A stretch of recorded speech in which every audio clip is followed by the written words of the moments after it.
You made it. It's a Friday morning. You're hanging out in the break room. Rochester's Classic Rock 96.5. WCMF. How's it going, buddy? Pretty good, buddy. What's going on, female buddy? Doing good, buddy. Phew. Yeah. Ho, ho, ho. Got out of that one, huh? Wow. Wow.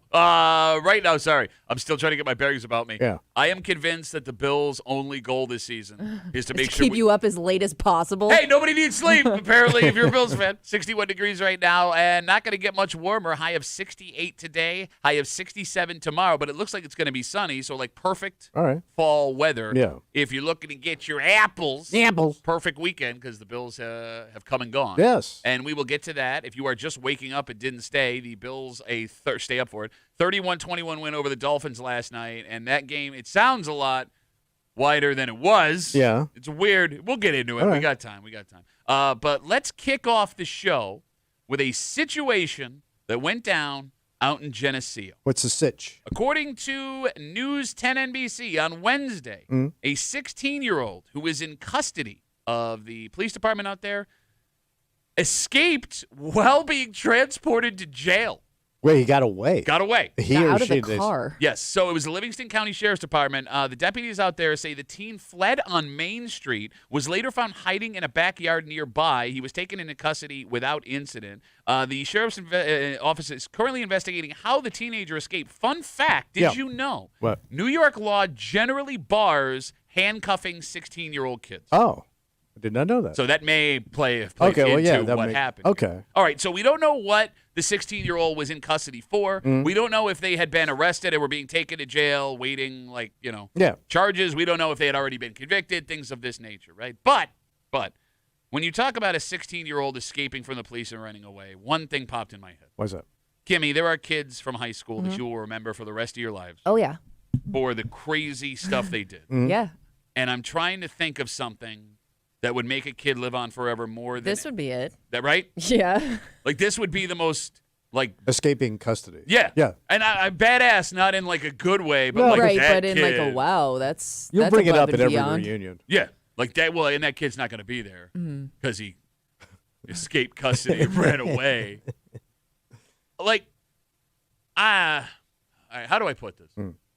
There were two kinds of kids that caused trouble when I was in high school. Yeah. And if you guys disagree with me, jump right in here. The phone number is 252-WCMF, 252-9263. There were the kids that did it for attention. And Like the kids that, talk back to teachers. Well, Hey, look at me. Well, yeah, and like they would do bad things. Yeah. But when it was game over, it was game over. Yeah. And then there were the kids where they would do things, and you could even tell as a teenager, like, something's. That's scary. Yes. Yeah. It's a not scary all- level of trouble. And Different motivation. And like scary, when you say scary, I get what you're saying, right? Yeah. It's not like scary, like I'm afraid someone's going to get hurt. It's I can tell you don't care, or something inside you is not clicking where you fully understand what the hell could happen. Like, are here. you talking about crime or just like crazy things that they did, like jump off a roof? I guess kind I'm of talking kids? both because I think those Okay. kids were one and the same. Yeah, you're probably right. Do you understand what I'm The saying? daredevil type kid. Well, there were two types of kids I always thought, like kids that did it out in the open. Okay. The wanted attention, like myself. Yeah. And then the other kids that did it, you didn't know about it till it was too late. Oh. Like they weren't doing it for attention. These were just bad people. Okay, but when you say bad, like I hate Bad kid. I hate the idea of bad. 'Cause Evil, we talk about, evil child. Evil boy child. we talk about nuance a lot Yeah. on this show, and we're going to figure out what the definition of that word is soon, I promise, right? Like, I hate the idea of good guy, bad guy, because there are good people that do bad things. Just kids that push the limits. Well, yeah, I mean, I don't know if a kid escaping from the police makes him a bad kid. I mean, that's also the prime age where you may not fully understand the Oh, consequences. I understand that, but I'm just saying, like, what's your motivation? Okay. You know what I mean? And like, this kid's not doing it for attention. He's just doing it because he wants to see what he can do. Well, Or I just also try to get out of trouble. He wants to or- see destruction. He wants to see something happen. Well, it's funny. Okay, to that point, right? Yeah. Like, you're a 16-year-old kid. We don't know what he's locked up for, right? He runs away from the cops. I guess what I'm trying to figure out is what is the end game here in your head? As a kid? Yeah, because maybe you're young enough where you think you could evade the police for the rest of your life. Yes. Right? Yeah. But I can't. But at 16, there's no way at 16 you think that. No, but he could have just panicked, got Yeah. scared, Okay. Bought yourself some time. knows what's coming. Okay, but But they know who you are at that point. Once you're in the back of the car, they know who you are, right? You're in a small What's the town. most trouble you've ever been in school? I didn't really get in a lot of trouble at school. I got in a ton. Why? What's the Like most trouble you got? constant. Well, I got suspended for 2 weeks Yeah. for vandalism. Okay. And my mouth and my poor spelling skills. Well, you got suspended for poor. Oh, Yes, because the vandalism that was written poorly, and Dr. Hopkins assumed it was me because I was flunking English. and you didn't do it. I had proof. I had to go get my time card from Winn-Dixie Quick Check and bring it to Dr. Hopkins and show him that I was working that night. And he goes, anybody could have punched you in. I mean, he's not wrong. Okay, man. It's just circumstantial. Yeah. I got a manager who saw me. Yeah.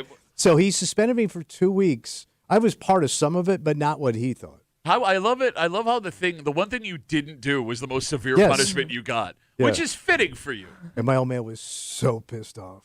So pissed Well, off. yeah, he's. And if I could have Yeah. ran away, man, I would have run, baby. You could have run away. I know who was stopping you. I don't know. We ended up going fishing. 252 WCMF. We got Instagram messages coming in. We're talking about this story out in Geneseo. According to News 10 NBC, on Wednesday, a 16-year-old who was in custody of the Livingston County Sheriff's Department escaped.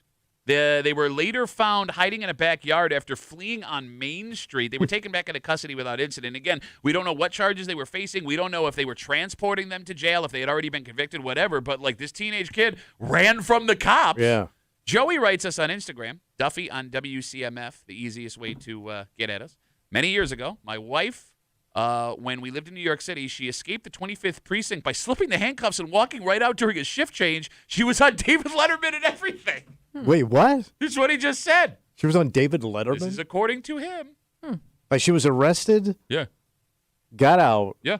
and then ended up on Letterman. Walked out of the precinct on a shift change, slipped the handcuffs, and said she ended up on Letterman. Jesus. Do you brag about that? Yeah. Yeah. You went from handcuffs to television. Well, no, but wait a minute. Let's say It's a pretty smooth escape, too. understood. But like when it comes to bragging about it now, let's say Yeah. we're all hanging out at my house. Yeah. Yeah. Right? My wife, she has everybody over. She's going to make dinner. She got 2 kids. She's a professional. And during dinner, she casually mentions that while in New York City, she was arrested, Yeah. slipped the cuffs, walked out of the precinct, and was on Letterman. You would look at my wife 100. Oh, sure, yeah. So you wouldn't brag about that. It wouldn't be a positive for my wife. I wouldn't like I would not hang out with her, not Yeah. use her as my doctor. I No, want to but- know why she was in trouble in the first place. Well, but see, that's just it. And, Yes. okay, you're right. Fine. I'm not going to switch doctors or, No. avoid whatever business they do. But you would talk junk about my wife on the ride home. You would talk junk about your wife on her way That's home. my point. So, like, You when would talk junk the next day in here when you found out. 100%. So for you to be Oh, like, yeah, I would talk crap, yes. so then that's why you wouldn't share it with other people. I don't want people to judge me for a mistake I made in the past. Yeah. I mean, you and I and Kimmy can have this conversation. Like normal, respectable types don't want to admit that out loud, right? I guess. Yeah, well, yeah, a job like that, yeah. We were talking about the kids that you remember from high school that did that stuff. Yeah. Dan writes us on Instagram. My guy who did this from high school is now a motorcycle drag racer. That checks out.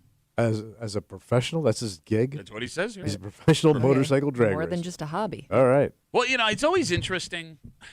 There is a time in your life Yeah. where that troublemaker is going to show up in ways that you don't expect. And I think I'm old enough now where I'm out of that time because between 25 and 30, we have to check the police blotter every day for our jobs. Yeah. I mean, stories we bring you, much like this one. And once a month, I would recognize a name from my youth. Oh, no kidding. And it was never the same guy, Wow. right? But like I would say between like 22 and 30, on a pretty regular basis, there would be someone I know. Damn. And That's a lot. 80% of the time, it was like, yeah, that checks out. A couple of them, like, whoa. Well, you grew up in a rough area. It wasn't rough, man. You just described rough to me. No, there are people. I look at the criminal reports and I Uh-huh. recognize somebody every month. Yeah, really? Because if you graduated from schools in Pittsford in 2012, there are a handful of kids. 2 kids. Nope, 3. He was just helping his brother. Uh-huh. So let's not sit here and go, oh, Gates, it's not a rough area. Bro, What? where you grew up? No, it was not. It's not rough. You came up tough, man. Shut up, In you squalor. bitch. No, my house was squalor. The neighborhood wasn't. The neighborhood was nice. I don't like you. You've had that experience where you go back, you see a news story, and it's someone you knew from the past? I did. Well, 3 guys in school made the papers. Okay, Well, and you went that's 3 to in a tiny class. Yeah, at 18. Yeah, 2. Bad. Didn't you have Bad, that bad, bad. experience? You did have that experience? I've had that experience. One kid. Even if it wasn't somebody in my grade, it was a name of like a sibling or somebody I knew. Yeah. You know. So we had one kid. He got into a car accident, and it made the West Palm Beach Post, the Sun Sentinel in Fort Lauderdale, and the Miami Herald all front page. Damn. He was in a Mustang. Okay. I don't know how he had to be going over 100, and he hit a telephone pole, a cement telephone pole, and both the back and the front God. bumpers touched. That's how bad he wrapped this thing, and he lived. Oh my God. He lived. Holy crap. Good for him. Yeah, but when he came back to school, he was in like a half body cast, like this Yeah. in school, and all he could brag about is he made all 3 papers. Well, and you got a lot of cast to sign. That's always Yeah. fun. Oh yeah. The one that'll throw you the most is the kid you went to high school with you don't expect to go down the wrong path. Yeah. Because this happened to me like 3 or 4 years ago. Again, we're doing the job, checking out Police Blotter. And this kid that I went to school with, played basketball with in the summertime, just nice kid. Yeah. Good kid. But he's in some serious trouble. went bad. Yeah, he went bad. And it broke my heart because I'm looking at his mugshot. And You just wonder what went wrong. What went wrong? exactly. For him. Yeah. I would never do. I'm not going to reach out to a guy. I haven't talked to him since we Yeah. graduated high school, right? Hey, But saw you're in trouble. well, yeah, exactly. What I was supposed to say. But I could see his 18-year-old face. Yeah. In all the years he was wearing in that mugshot. And I'm to your point, I'm dying to know what was the thing that set everything off. It could have been it could probably drugs. I mean, yeah, possible. I mean, that's usually where you start sliding. Very possible, but it goes back to that whole, with the 16-year-old kid and bad kid, good kid, and the nuance. Like, when I knew this guy that I'm talking about now, he wasn't a bad guy. He was a sweet guy, right? Like, he was a guy that when he would come around, I was excited that he was hanging out with everybody. And then you see now, like, all the charges that he's facing for what he did, and it's nothing violent or anything, but it's like, what? Yeah, life can get away from you. But, you only get one, Yeah, You only get one. Oh, so true, Pat. right? Yeah. Okay, so this guy writes us on Instagram. I graduated from Pittsford Mendon, and my criminal law teacher taught 3 kids who killed their dads. Wow. So yeah, Gates though. Maybe you could get your money back. From the public school? Figure of speech. It's a Maybe the guy sucks. I didn't think it through. Maybe so now, that teacher sucks. So now I'm gonna try and use English words I don't understand to make myself now look at. Why don't you get your money back from the public school, stupid? We got it, Dynamite. Watch your kids. Yes. Got a break for you this morning here on CMF. What a night last night. Whoa, boy. Late September, back and get your money back. Your Buffalo Bills are 3-0 this morning, but that game did not go the way we all anticipated it going when we talked about it yesterday. And what's weird about it is if you look at everything but the actual game, the Bills dominated the Miami Dolphins. Yeah. Like, even during the game, it's like, wait a minute. They are much better than this team. How the hell is this happening?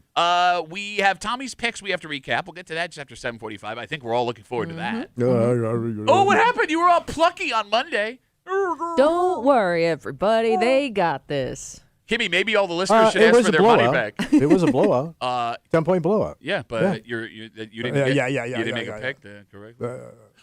Relay post-game excuse Monday, just after, Friday. My apologies. Just after 7:45, we have our good buddy who was there on the field. Oh, boy. Actually asked the question of the night, got the soundbite of the night from Josh last night. No kidding. If we can grab that audio, by the way, Okay. I appreciate that, Kimmy. Thank you. Hot Takes Dan Fates from 13 Wham and Buffalo Plus will be joining us just after 9 o'clock. And in just a little while, although that is not what we wanted to see, the first 3 weeks of this Bills team and all 3 different games, the way they've won them, if you are looking for a reason to believe this year is different, and that they have what it takes to do what we all want. These first 3 games, separately, is a sign this is it. Damn. And we'll get to that and a whole bunch more here in the break room on a very special post-game Friday on CMF. But first, Tommy. Yeah, buddy. You know what'll keep kids from going down the wrong path? I don't know. Structure. Oh, all right. Organization. Okay. A group of people. Like discipline. Oh, yeah, adults and friends that give them something, a goal to strive for. Yeah. For example, the Girl Scouts of America. What are they doing? Well, they sell cookies. Yeah. Amongst other things. And cookie season is coming up fast. Jesus, again? Well, yeah, it's actually always cookie season Yeah, somewhere in seems like America. That being said, there are 2 new cookies. Like new flavor? Yep, New releases? Yep. But you know what they say?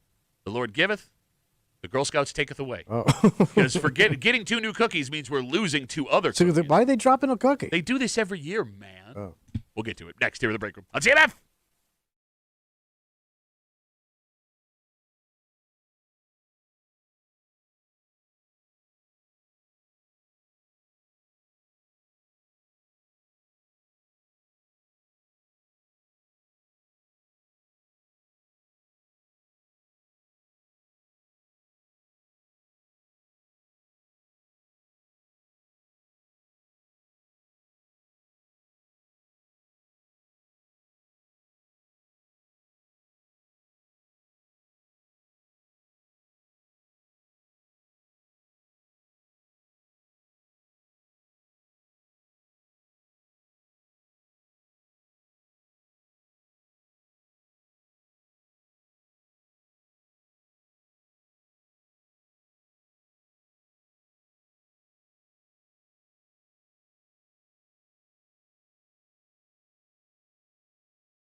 You want to be successful. Yeah. Super successful. Sure. But there is a trap in success. When you come out of the gate with something so great, something so iconic, something that people beat doors down for, following that up can be almost impossible. Most never do. There you go. Yeah. And it's something that fast food restaurants and this, I guess, charity organization has found out the hard way. Oh. You're hanging out in the break room, Rochester's Classic Rock 96.5. WCMF right now. You can head on over to the contest page at WCMF.com. Hold on to your microphone for dear life. Enter for your chance to win a pair of tickets to see Femmes of Rock, the most sought-after hard rock violin act in the world. They're coming to Fort Hill Performing Arts Center September 28th, featuring the music of Queen, Zeppelin, Pink Floyd, Van Halen, Metallica, and more. Over 25 million video views online. These girls and their band have rocked audiences worldwide. Are you doing the hayride ad? Ooh. Get your tickets before they sell out at FortHillPAC.com. It's all courtesy of BPO Nation and 96.5 WCMF. Just after 6:45, it is a very special post-game Friday. Yeah, buddy. We have a 3-0 Buffalo Bills team, and that game did not go the way we all thought it would.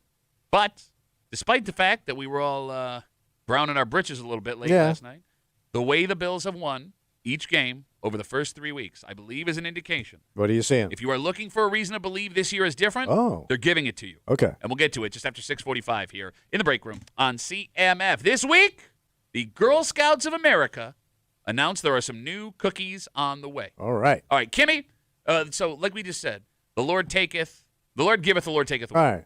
Kimmy, what do you want first? Do you want the new cookies or the cookies they are taking away? Ooh, give me the cookies going away first. okay. I want to see if I'm going to miss anything. All right, so we are losing the Toastiers, which are the French toast-inspired cookies. These Okay. were actually supposed to go away last year. I don't know where they got a reprieve.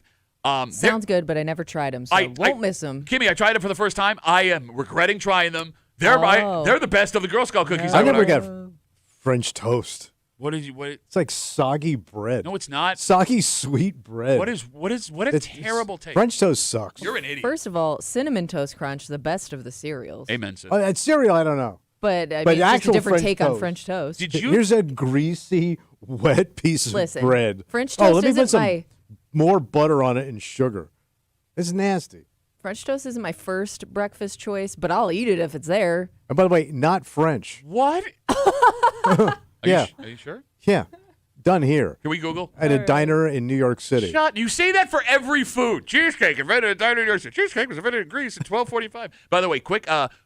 Okay. French toast originated in ancient Rome, not France. Everything was ancient Rome. By the way, quick. It was in a 4th century Roman cookbook. Quick, fun French toast fact. What's that? If you want to make quick and the most delicious French toast you ever had, get a pint of Breyer's ice cream, vanilla, melt it, dip the bread in there, and then you fry it.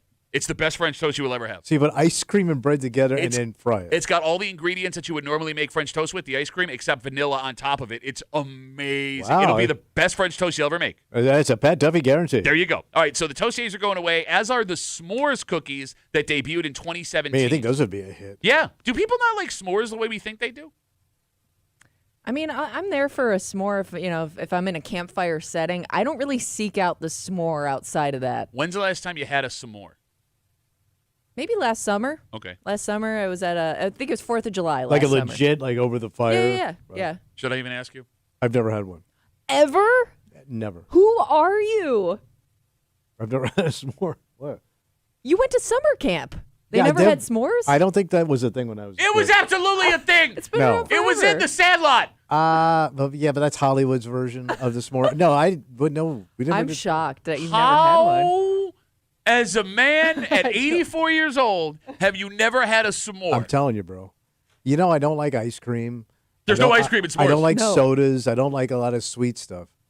But not even as a child? Like, I feel I ate sorry chocolate and stuff, but that like- you never experienced this. It's all kind of making sense now. Yeah. Right, what we know about him and what his past was. You're kind of dressed like a giant s'more today. But we are getting a new cookie. It's called the Exploramore. It's a Rocky Road-inspired cookie. Like the ice cream? You got it. We're talking chocolate cookie, and that has chocolate marshmallow cream with a toasted almond flavor on the inside. All right. It'll be the first new Girl Scout cookie since 2022. Oh, I thought they did a new one every year. I did too, but apparently maybe COVID threw that off. right, Who the hell all right. knows? So here's what's Wait, interesting. so you're only getting one new One cookie? new cookie, they're They taking take two away. Yeah, you got it. Oh. I don't know. Maybe the other ones weren't selling, although I will buy all the French toast I guess ones. maybe they weren't very popular. I still have one French toast box I have sealed Thank from God. last year. Well, no, because now Did I got that last that long? Who does- Is it still? Does it taste stale? Yeah, I don't know. They probably put enough stuff in there where it's fine. So when it comes to the Girl Scout cookies, there's an interesting thing happening. What's that? Well, Kimmy, if I were to ask you the most standard Girl Scout cookie in America, you would argue Samoas. Okay, so the Is that what caramel yeah. ones, all right. Yeah. Also the Thin Mint. Thin Mint's been around. Yeah. Wasn't that like the original cookie? I want to say yes. Yeah. Let's go with yes. All right.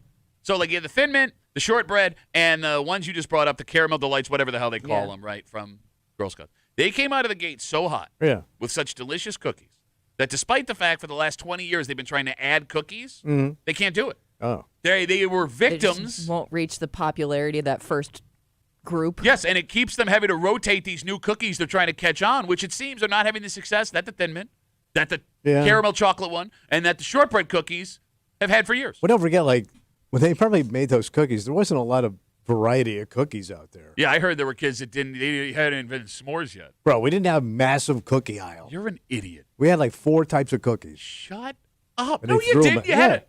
Bro, we didn't have nothing. You've had iced animal crackers since like circus days. We didn't even. We had animal cracker, Tall House cookie.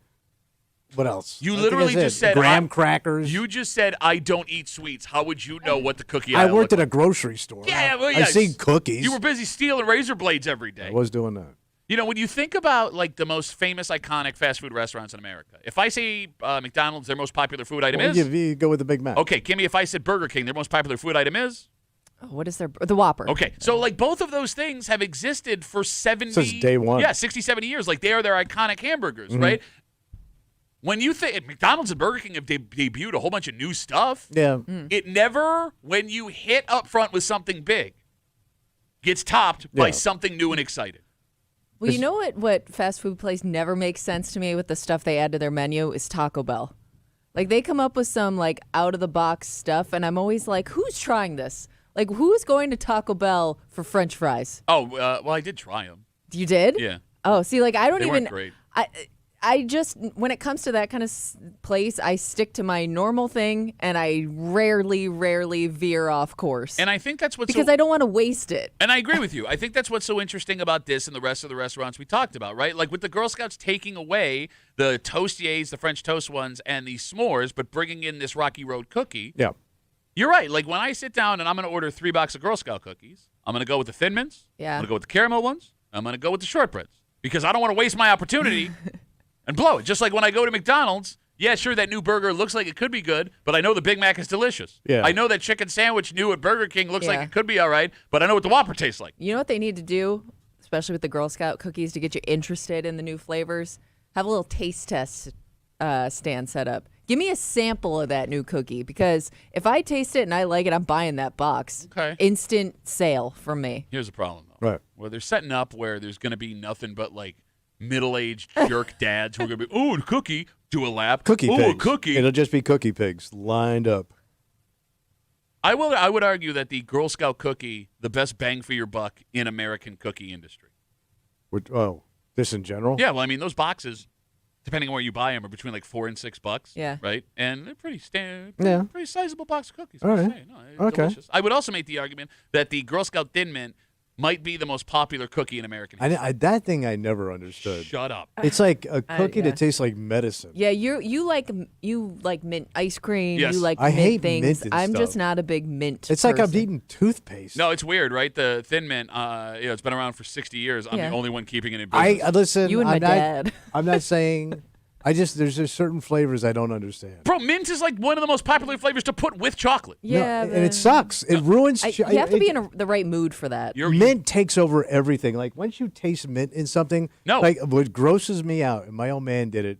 Anytime they ate like lamb, Yeah. like mint jelly. oh god, Ugh. green pussy jelly It's over not my. pussy. Pussy Shut jelly. Gross. up. It's gross, You- and like as soon as when you open up a jar of mint jelly, that's all you can smell in the house. It is astonishing to me It's so nasty. how you can have so many, like every Hey, food what's take some you meat? have. Give I'm me with some him on jelly. It also sucks if I remember Halloween as a kid, and like there'd be one person who would give you like like Thin Mints or Junior something. Mints. Junior Mints. Love Junior Mints. And if it Those touched York any other patties? candy, your other candy tasted like mint. It's like penetrates everything. Yeah. It's like it's like candy cancer gets into your bag, and now it's like attached itself to everything. Okay, no, chocolate is worse Like than a that. stage 4 Kit Kat now because it smells like mint.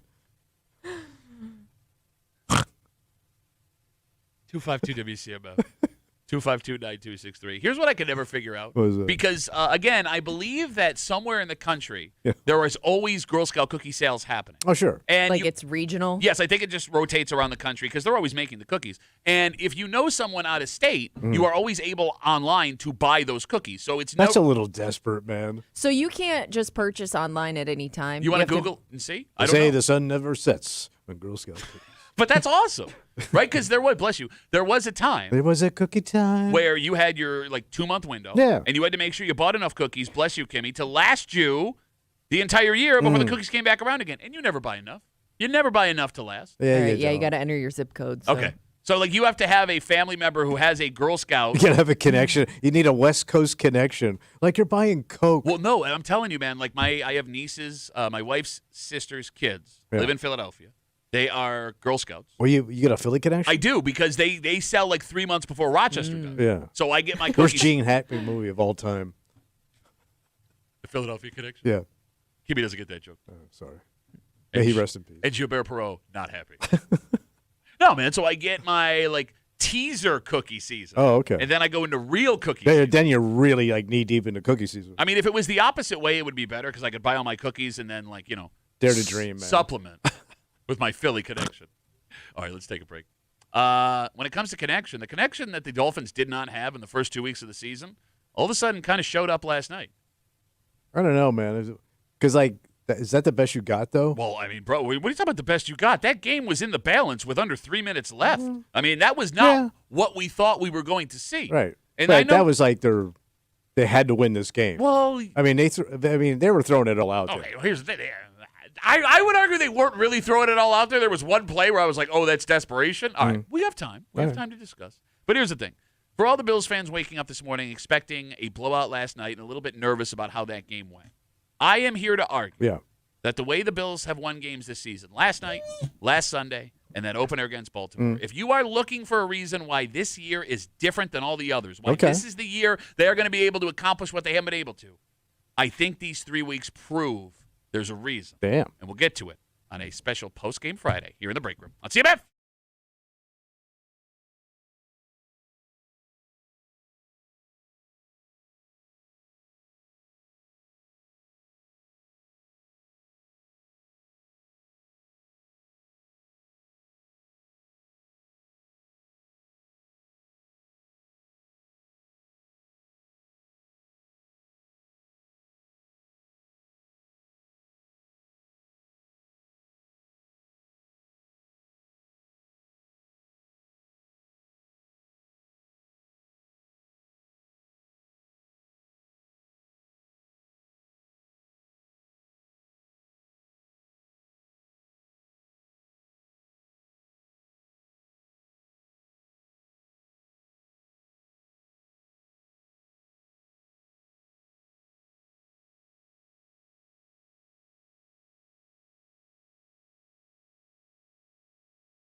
Phew.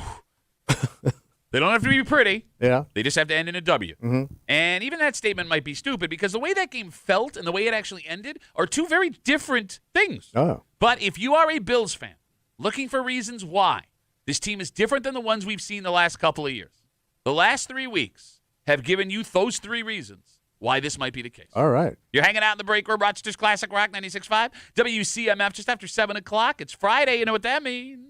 Oh, we're going to get a little creepy. Yep, Creep Cap coming at you just after 7. Also, just after 7, there was a time. There was a time. Oh. Thank you. Where whether or not somebody had a penis or a vagina could let you know what drink they would have in their hand. Oh, yeah. Yep, but those, man's drinking a lady's drink. That's right. But those times have changed. In fact, there is a man who wrote us an Instagram earlier this week. Yeah. Big fan of the show. Who is so sensitive about what he is now into. Yeah. And his wife is not. Yeah. That he is reaching out to us to ask, am I a bitch? Little sissy sipper. We'll get to it just after 7 o'clock here in the break room on CMF. Your Buffalo Bills. Yeah. Got a big-time dub in prime time last night against the Miami Dolphins, 31-21.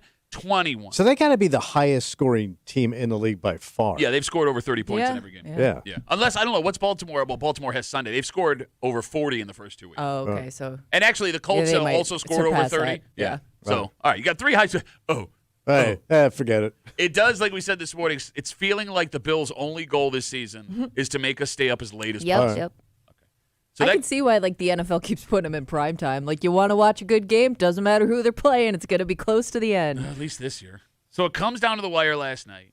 And as a Bills fan getting up this morning, you may have some weird feelings. Oh. Because, Tommy, Bills Mafia expected to see the Bills blow the doors off the Dolphins. Well, they did beat them by 10 points. Yes, they did. And it would have been more if, what's his name, Prater? Matt Prater. Yeah. What was that kick? He won the game on a 48. But, bro, that kick he made, he missed it hard. Yeah. hard? Well, It looked I was like like, I oh, kicked something it. must have gone wrong there. Nope. No. No, he just sucked that one out. He's still hitting like 90%. Oh, yeah, but that was bad. That was bad. Okay. The Dolphins came into Buffalo last night and made things very uncomfortable for Josh Allen. Well, I mean, let's face it, man. They're a desperate team. Sure. And it looked it. Oh, it's weird you're saying that now because yesterday you had a whole bunch of different takes that we'll recap just after 7:45. Tommy, I know you didn't stay up for that game last night. Oh, I saw the whole game, Patrick. No, you didn't. Yeah, I sure did. Why is Right that? down to the end. Yeah, did you? Yeah. Sure did. How so? Watched it live? Huh? You watched it live? Live. Live. Well, yeah, the of game. course they're alive. What do you do? No. No, no. Like They AI? watched the game live as it was happening in real time. Some of it. And okay, you woke up this morning and watched a replay. I watch the NFL Network. They rebroadcast the whole game when I get up. And even then, you're not watching it. It's just out of the background while you're making your Italian espresso. It's so good. It's unbelievable. Kimmy, Yeah. as a person who stayed up and watched the game last Yeah. night, Like a real man. Like every other Bills fan. thank you. I don't know what that was. Kimmy, was there any point last night that Yeah. you felt that game was in doubt? I had a bad feeling about it going in, but I still felt like the Bills were in control. Because a lot like last year, too. I mean, Miami was going to make it close because, again, they were a desperate team going into last night. And Mike McDaniel was coaching for his job.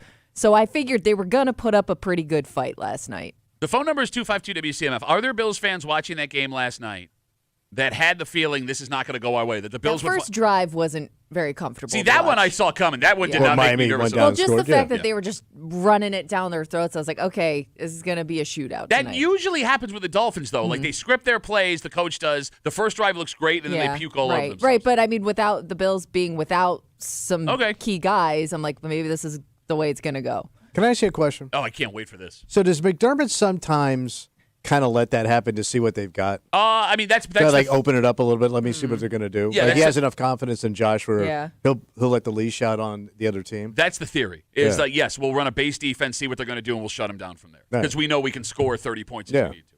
So the reality of last night's game is a lot different than the way the game felt. Because if you look at the box score, the Bills outgained Miami by almost 100 yards.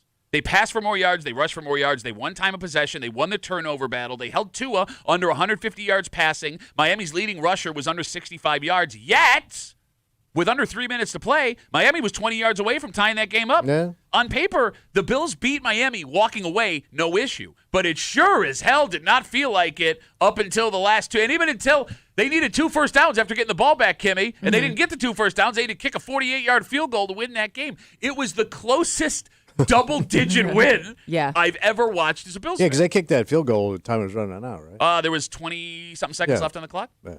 But I would argue, despite the fact that things got a little uncomfortable last night, that was a good thing. So why is it a good thing? Well, the Bills have 10 reasons why they could have lost that game last night. Short week, ton of defensive injuries, riding high off of 2 wins the previous week, divisional opponent. It's easy to look past a team like the Dolphins. I was disappointed. I was waiting to see Josh's face. What do you mean? It didn't look that bad. Nose? Oh, I thought it was gonna be like I was expecting more swelling for sure. He looked. I couldn't even tell he got hurt. I think we need to look into if he's a human being. I know. But Miami came out last night ready to play. Yeah. They hung around, and those are games that good teams lose. Yeah. It happens all the time. But that didn't happen for Buffalo last night.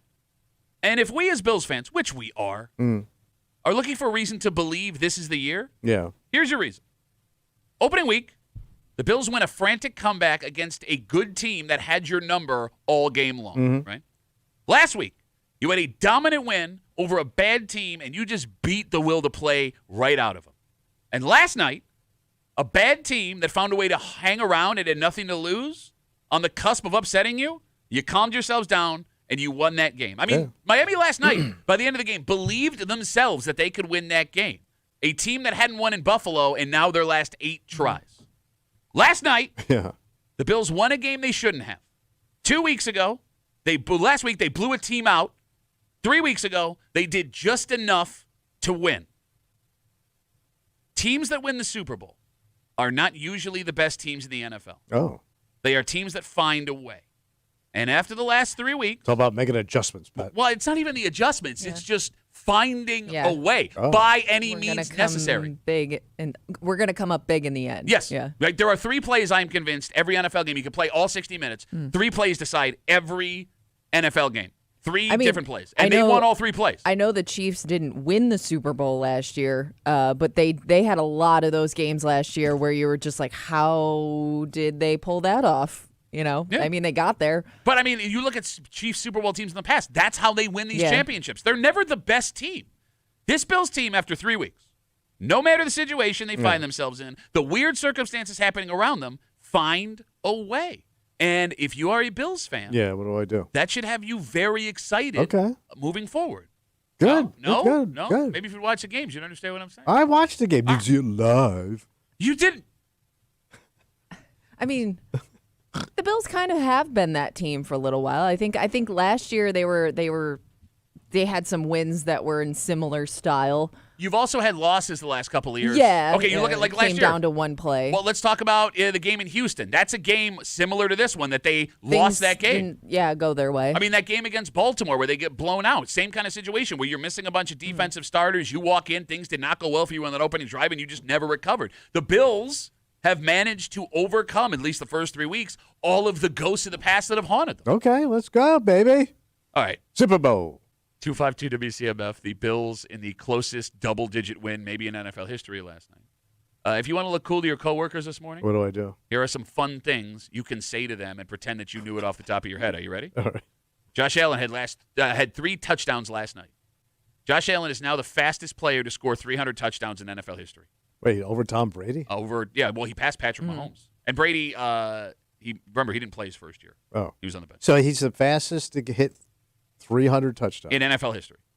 Damn. He also surpassed 200 career passing touchdowns last night. Damn. He has over 200 career passing touchdowns. As a team, the Bills extended their regular season home winning streak. They have not lost a regular season home game since November of 2023.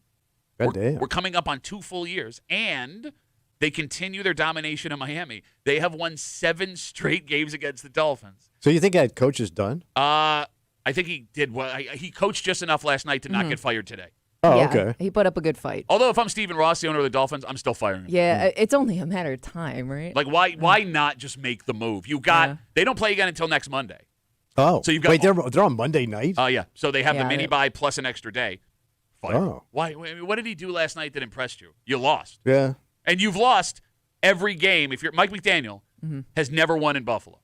And you're 0-3 to start off the season. Yeah, all of these things. Okay. Yes. And you would have won that game had you been more disciplined, right? There were penalties in that Dolphins team. Yeah, that kept crushed giving the them. Bills that kept extending Bills' drives. To your point, That yeah, because roughing the the Bills kicker? were ready to punt it away a couple times. So I mean that one and stands out. literally punted it, and then that got taken back. That stands out. I understand that penalty, right? Like a guy's just trying to make a play on a Sure. desperate team. But there were a couple of like lose your head angry penalties that the Dolphins took. It's like, what are you doing? Well, you said it got kind of chippy, and Yeah. you could tell they just can't stand each other. I will say this, man. But they also hate the Jets. Yeah, Deion Dawkins hates the Jets. Yeah, he does. But like when it comes to the Bills Dolphins, there is an animosity between these two teams that is you can feel it. Yeah. I do enjoy, as a man who came of age watching the NFL in the 1990s. Tommy, now, these guys are all coworkers.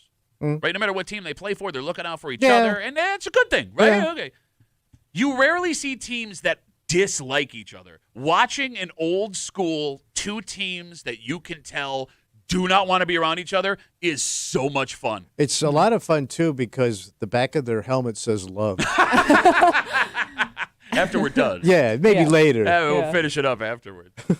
I'm so good. The Bills are putting like these teams like that, you traditionally despise in like this position where I'm like, I kind of feel sorry for that guy. It's making me feel. It's not making me like Tua? happy that I beat them. I feel sorry for guys like Tua. Why? Tua. Why? I don't know. He's just a likable guy. He's not I feel likable. sorry. I felt sorry for Tua? Lamar Jackson. For him, I feel bad for. I just I don't know why I'm like.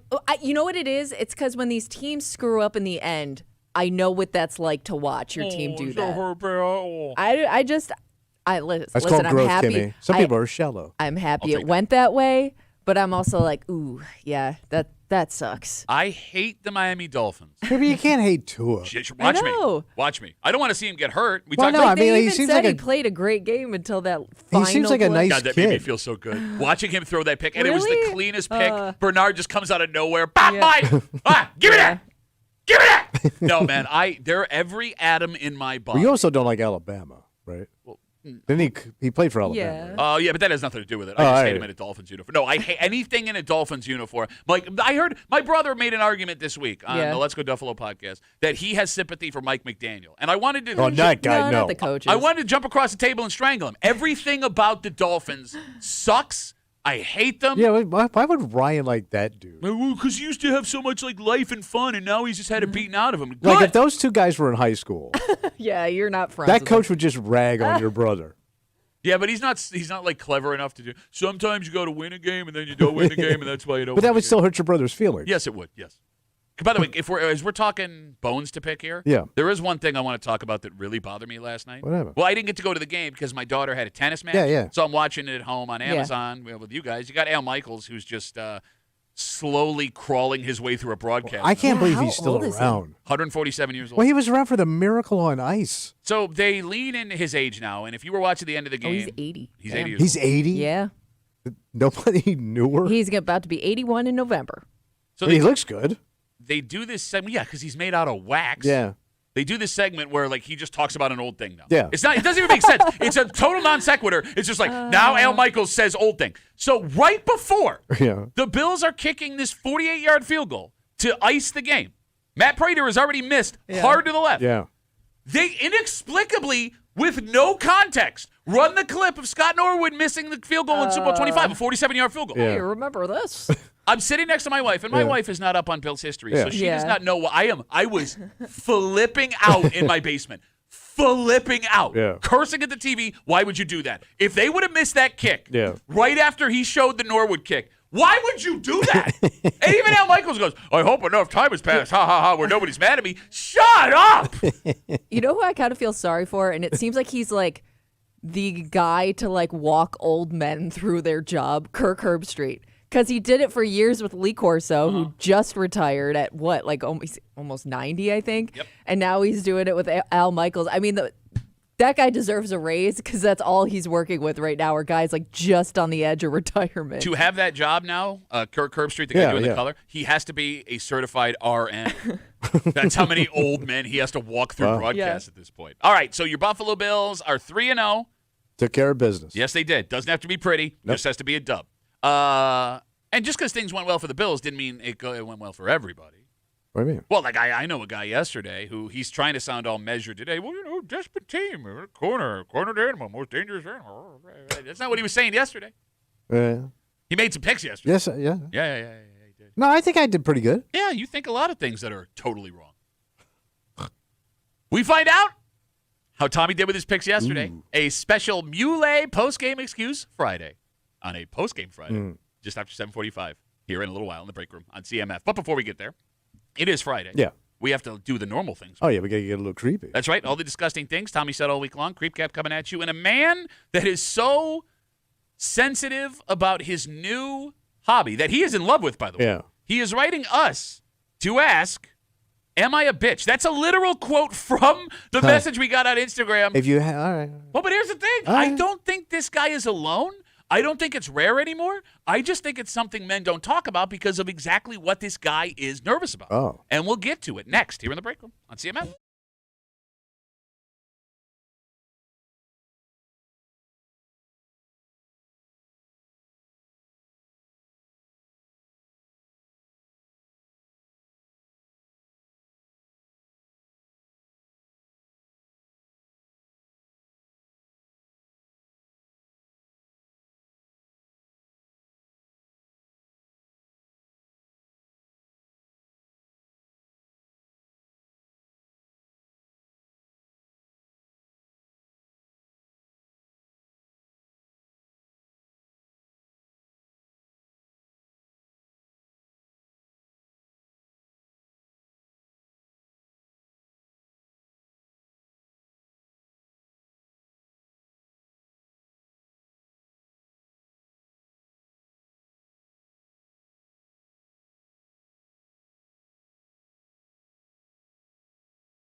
There was a time. There was a time. Thank you, where someone's gender would almost always tell you what they drank. Oh, yeah.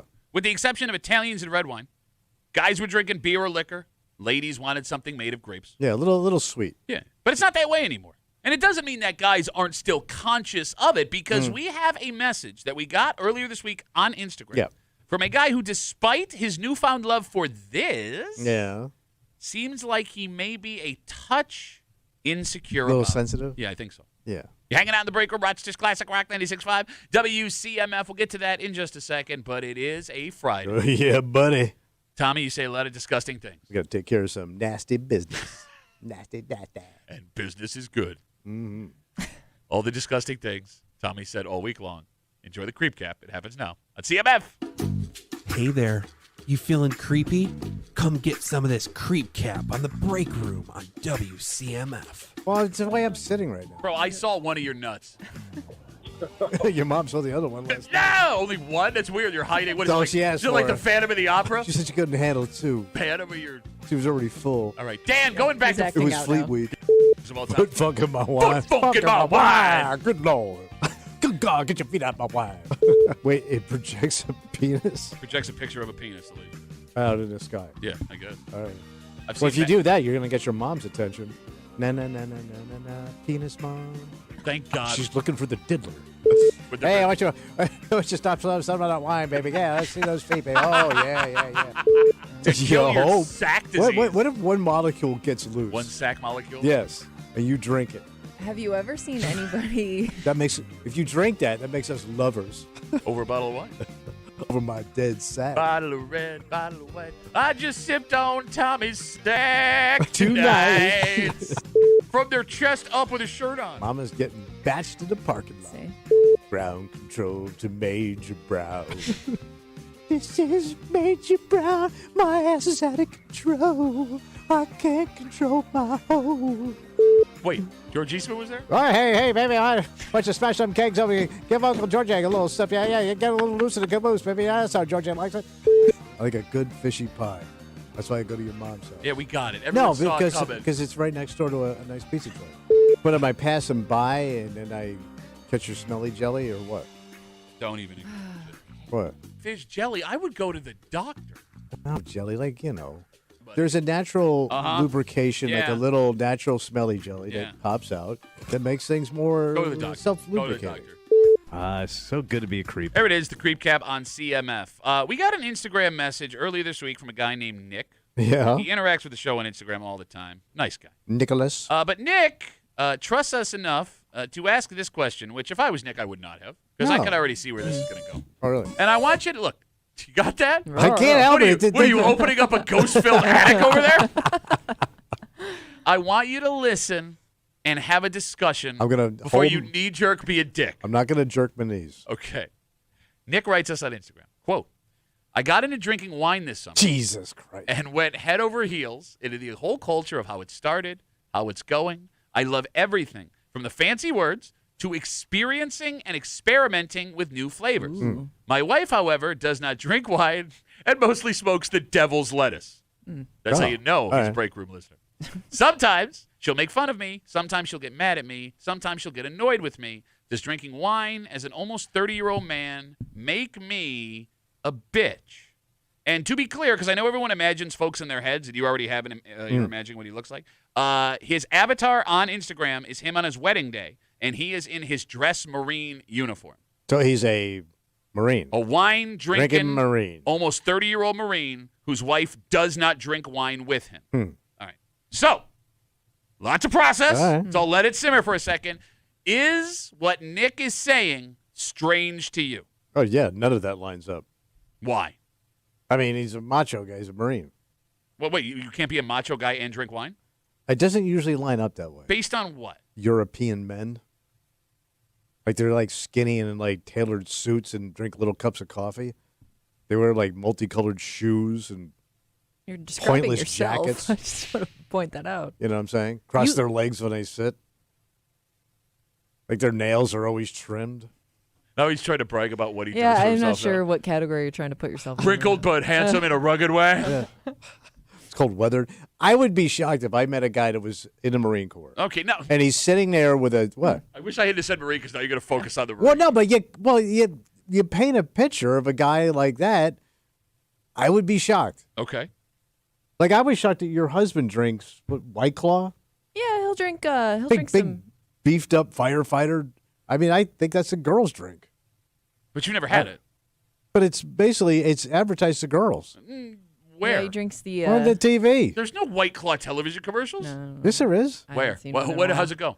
I don't know how it goes. I didn't get Hey, ladies, you want some White Claw? Hey, Kimmy's Hey, husband. girls. Hey, girls and Kimmy's husband. Somebody call for a firefighter. I'm so hot over here. Kimmy- I mean, I grew up where everything was.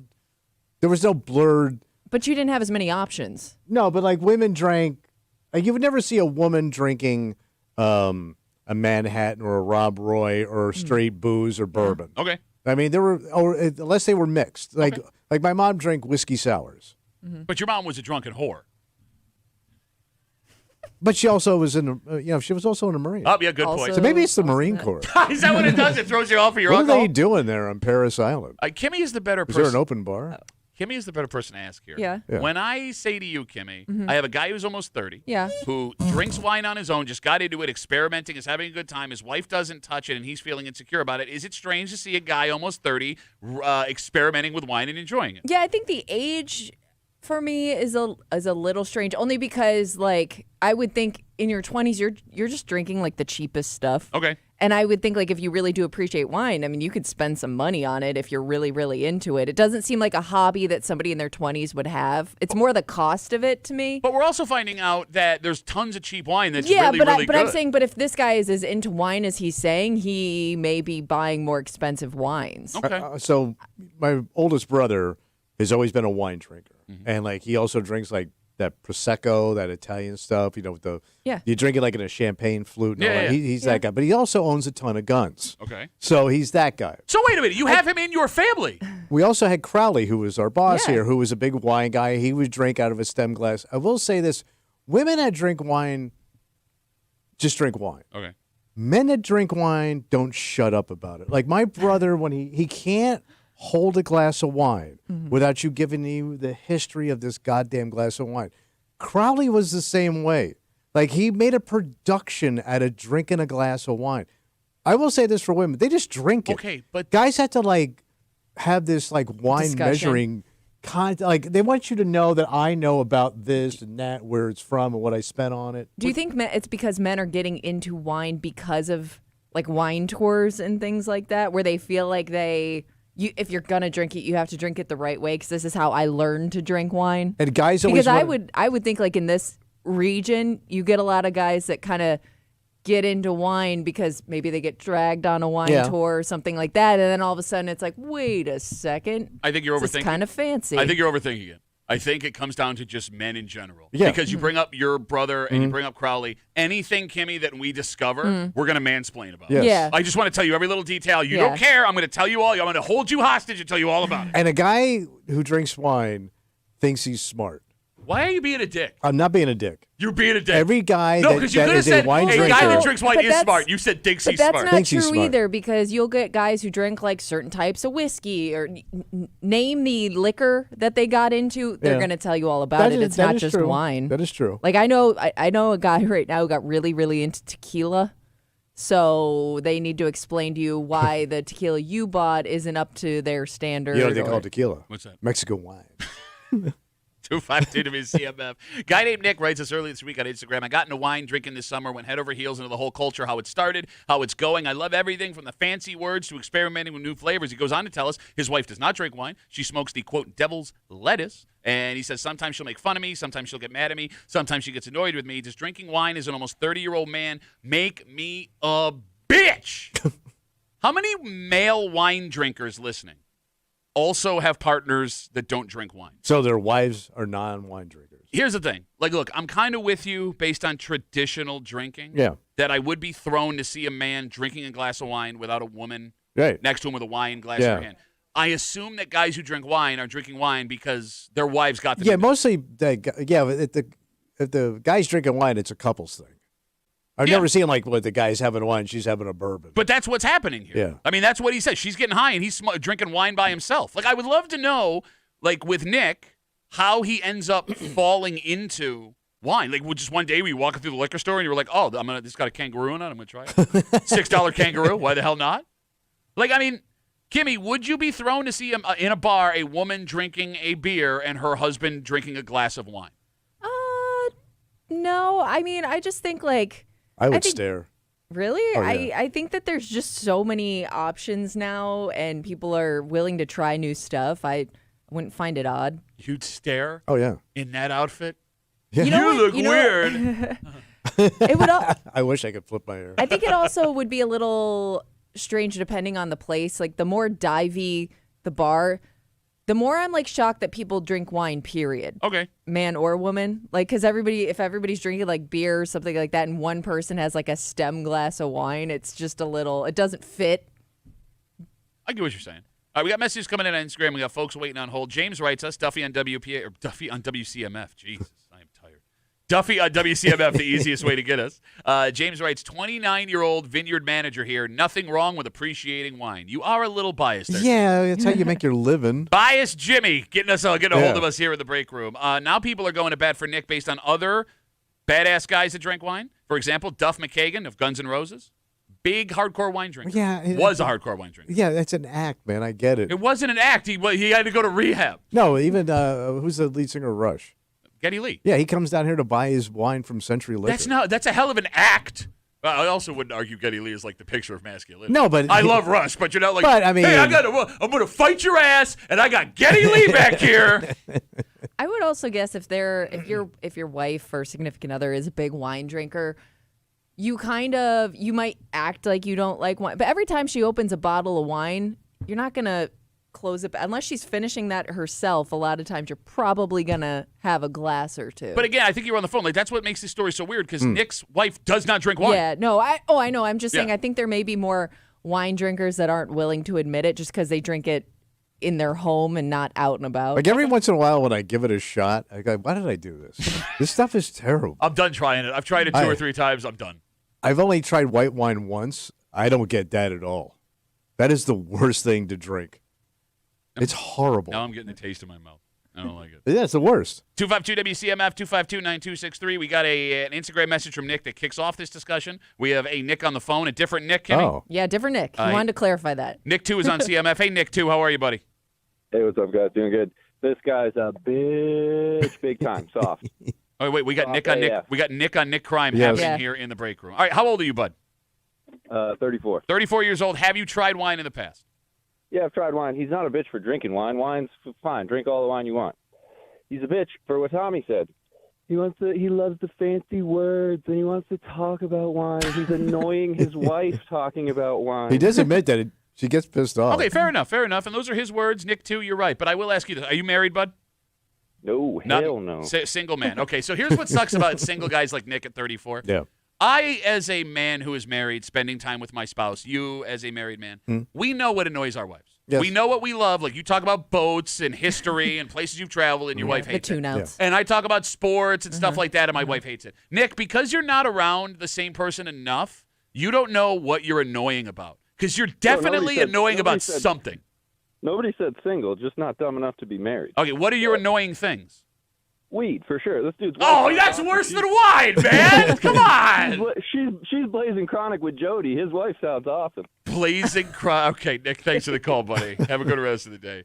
Look, if there's one guy worse than wine guy, it's weed dude. It's weed guy. Oh, yeah. Because the stories are the same. They just take longer.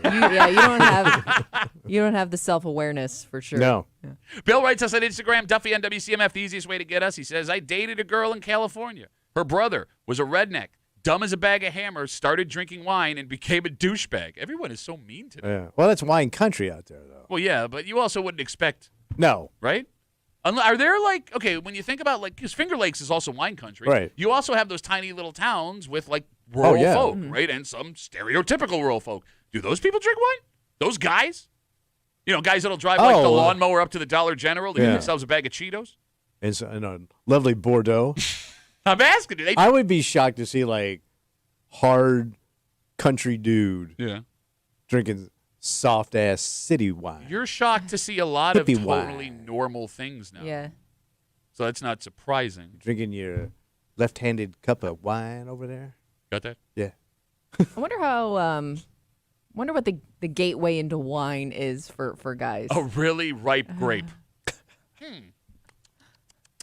Like what? How do you acquire the taste for it? I mean, it because I'm could- guessing you're probably not drinking it as a younger guy. Could it be those canned cocktails that started showing up? Yeah, but Oh. that's a completely separate thing. I I mean, I underst- don't know how that would give you the taste for wine. Well, I guess I'm saying is like, I never really drank a lot of sweet mixed drinks with the exception of Yeah. Malibu and pineapple, which I still is my guilty pleasure to this day on a hot day. Right? Like if I all of a sudden start those canned, and this tastes like a blah, and then you try that because it's cheaper, and all of a sudden you're full-blown wine guy. Okay. You got a Maybe. full-blown case of wine. Wait, when do you venture into wine as a Yeah. guy? That's a great question because I can't figure it out. Well, we may be stupid for even having this take and feeling this is strange. Why? Because, Kimmy, I'll ask you this. Yeah. As the female representative in the room, president of all females, Sure. do women find men who drink wine sexy? I wouldn't say it's not a turnoff. I don't know if Would it it's be a turn sexy. Would you think he's more sophisticated? It would kind of bother me if you, but like we said earlier, like if you're kind of a snob about it, it would be a little bit of a turnoff. Okay, because it does say like he's getting into the whole culture of it, but then again, Like you if I have a glass of dry white wine and he's like, what you got to try, you don't even know wine if you're drinking white wine. I just don't judge me on my drinks, and I won't judge you for what you prefer. But when we talk about the vibe of somebody, Yeah. right? Let's Yeah. say single Kimmy now, you're Yeah. single now, is a much, much, much older woman.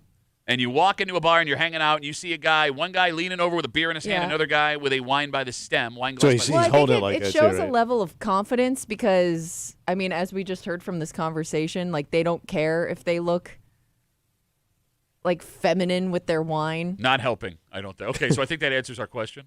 No, I'm saying they don't care about your judgment, is what I'm saying. As me judging them as a Yeah, man. yeah, yeah. Okay, all right. I guess the most interesting part of this, What's that? there's so much wine now. So much wine. Yeah. Guys like us that say we don't like wine, maybe we just haven't tried the wine we like. Bro, they There's made a it. lot of different wines out They there. made it. Look, they don't taste the same. I'm not going to try it. Like, don't get me wrong. I'm not saying I'm going out, but it would be almost impossible. To not like one. I mean, you walk into a place like Century, you walk into a Bro, it's place like massive. Market View, like it's just wine on wine. There is no way there Even aren't. if you don't put it in your rotation, you can admit that you like it. Every one I've had sucked, and it's either sweet or dry. Yeah. I don't get it, and I don't like the smell of it. You can't tell me walking around Century or Market View, right, with literally 1,000 I wines. do with my wife because she loves wine. But there aren't 10 wines that if you tried them, you'd like them. man, they don't look appealing to me. I know, but you also have a preconceived notion of what a man that drinks wine Well, is that's supposed true, to but- be. And you, Which is funny because you are that man. yeah, you take I would think if you take a trip to Europe or Italy where you've been, you would come back. You haven't had wine until you have wine from Italy. He's totally that guy. I am surprised you didn't turn into that. I'm shocked. Well, I'm better than that. This has been a big Nick. Nick Knight. Well, yeah, it's Nick in the morning is what it Yeah. is. Our third Nick. Yeah. Because the initial Instagram message Wow. comes from Nick. One of your fantasies. We had a Nick call. Now we have a different Nick on Instagram. And we'll wrap it up with this. All right. Duffy on WCMF, the easiest way to get us on Instagram. I think getting into wine dates back to the oldest primitive instinct of coming up as a human. When you're on a bender and you run out of booze and all that is left is wine. Oh. And you realize that it gets you drunk quick and it doesn't taste that bad. But to use the terms and be a nerd about it, he's definitely a bitch. Okay. I can appreciate Nick for its confidence. He's got Yeah. confidence. Takes balls. You don't have to ask us if you're a bitch. If you're into it, man, Drink, Do it. enjoy. Do Who it. cares what people say? don't let your high wife get you down. Put that on a T-shirt. Sell it in the rock shop. All right, let's take a break. We are now, like 2.5 weeks, 3 weeks into kids being back at school. No, okay. And what's great for parents in the greater Rochester area, you don't have to worry about your kids' lunch anymore. Yeah, you said it's covered. Yep, breakfast too. If you want your kid to have breakfast and lunch at school, it's totally free. You don't have to worry about it. But there is an issue, slight issue. Because now all schools in New York State are giving out free lunch and breakfast. It turns out, Tommy, there's only a couple of companies like statewide that handle food for schools. Oh, all right. And they're a little overwhelmed. Oh, they're getting slammed? And it's causing some quick changes on the fly, Oh. which is bad if you have a kid, which is every kid, that's a little bit picky. And we'll get into it next here in the break room on CMF.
getting your kids to eat can be an impossible task, which is really stupid because if you don't do it, you're going to die. Yes.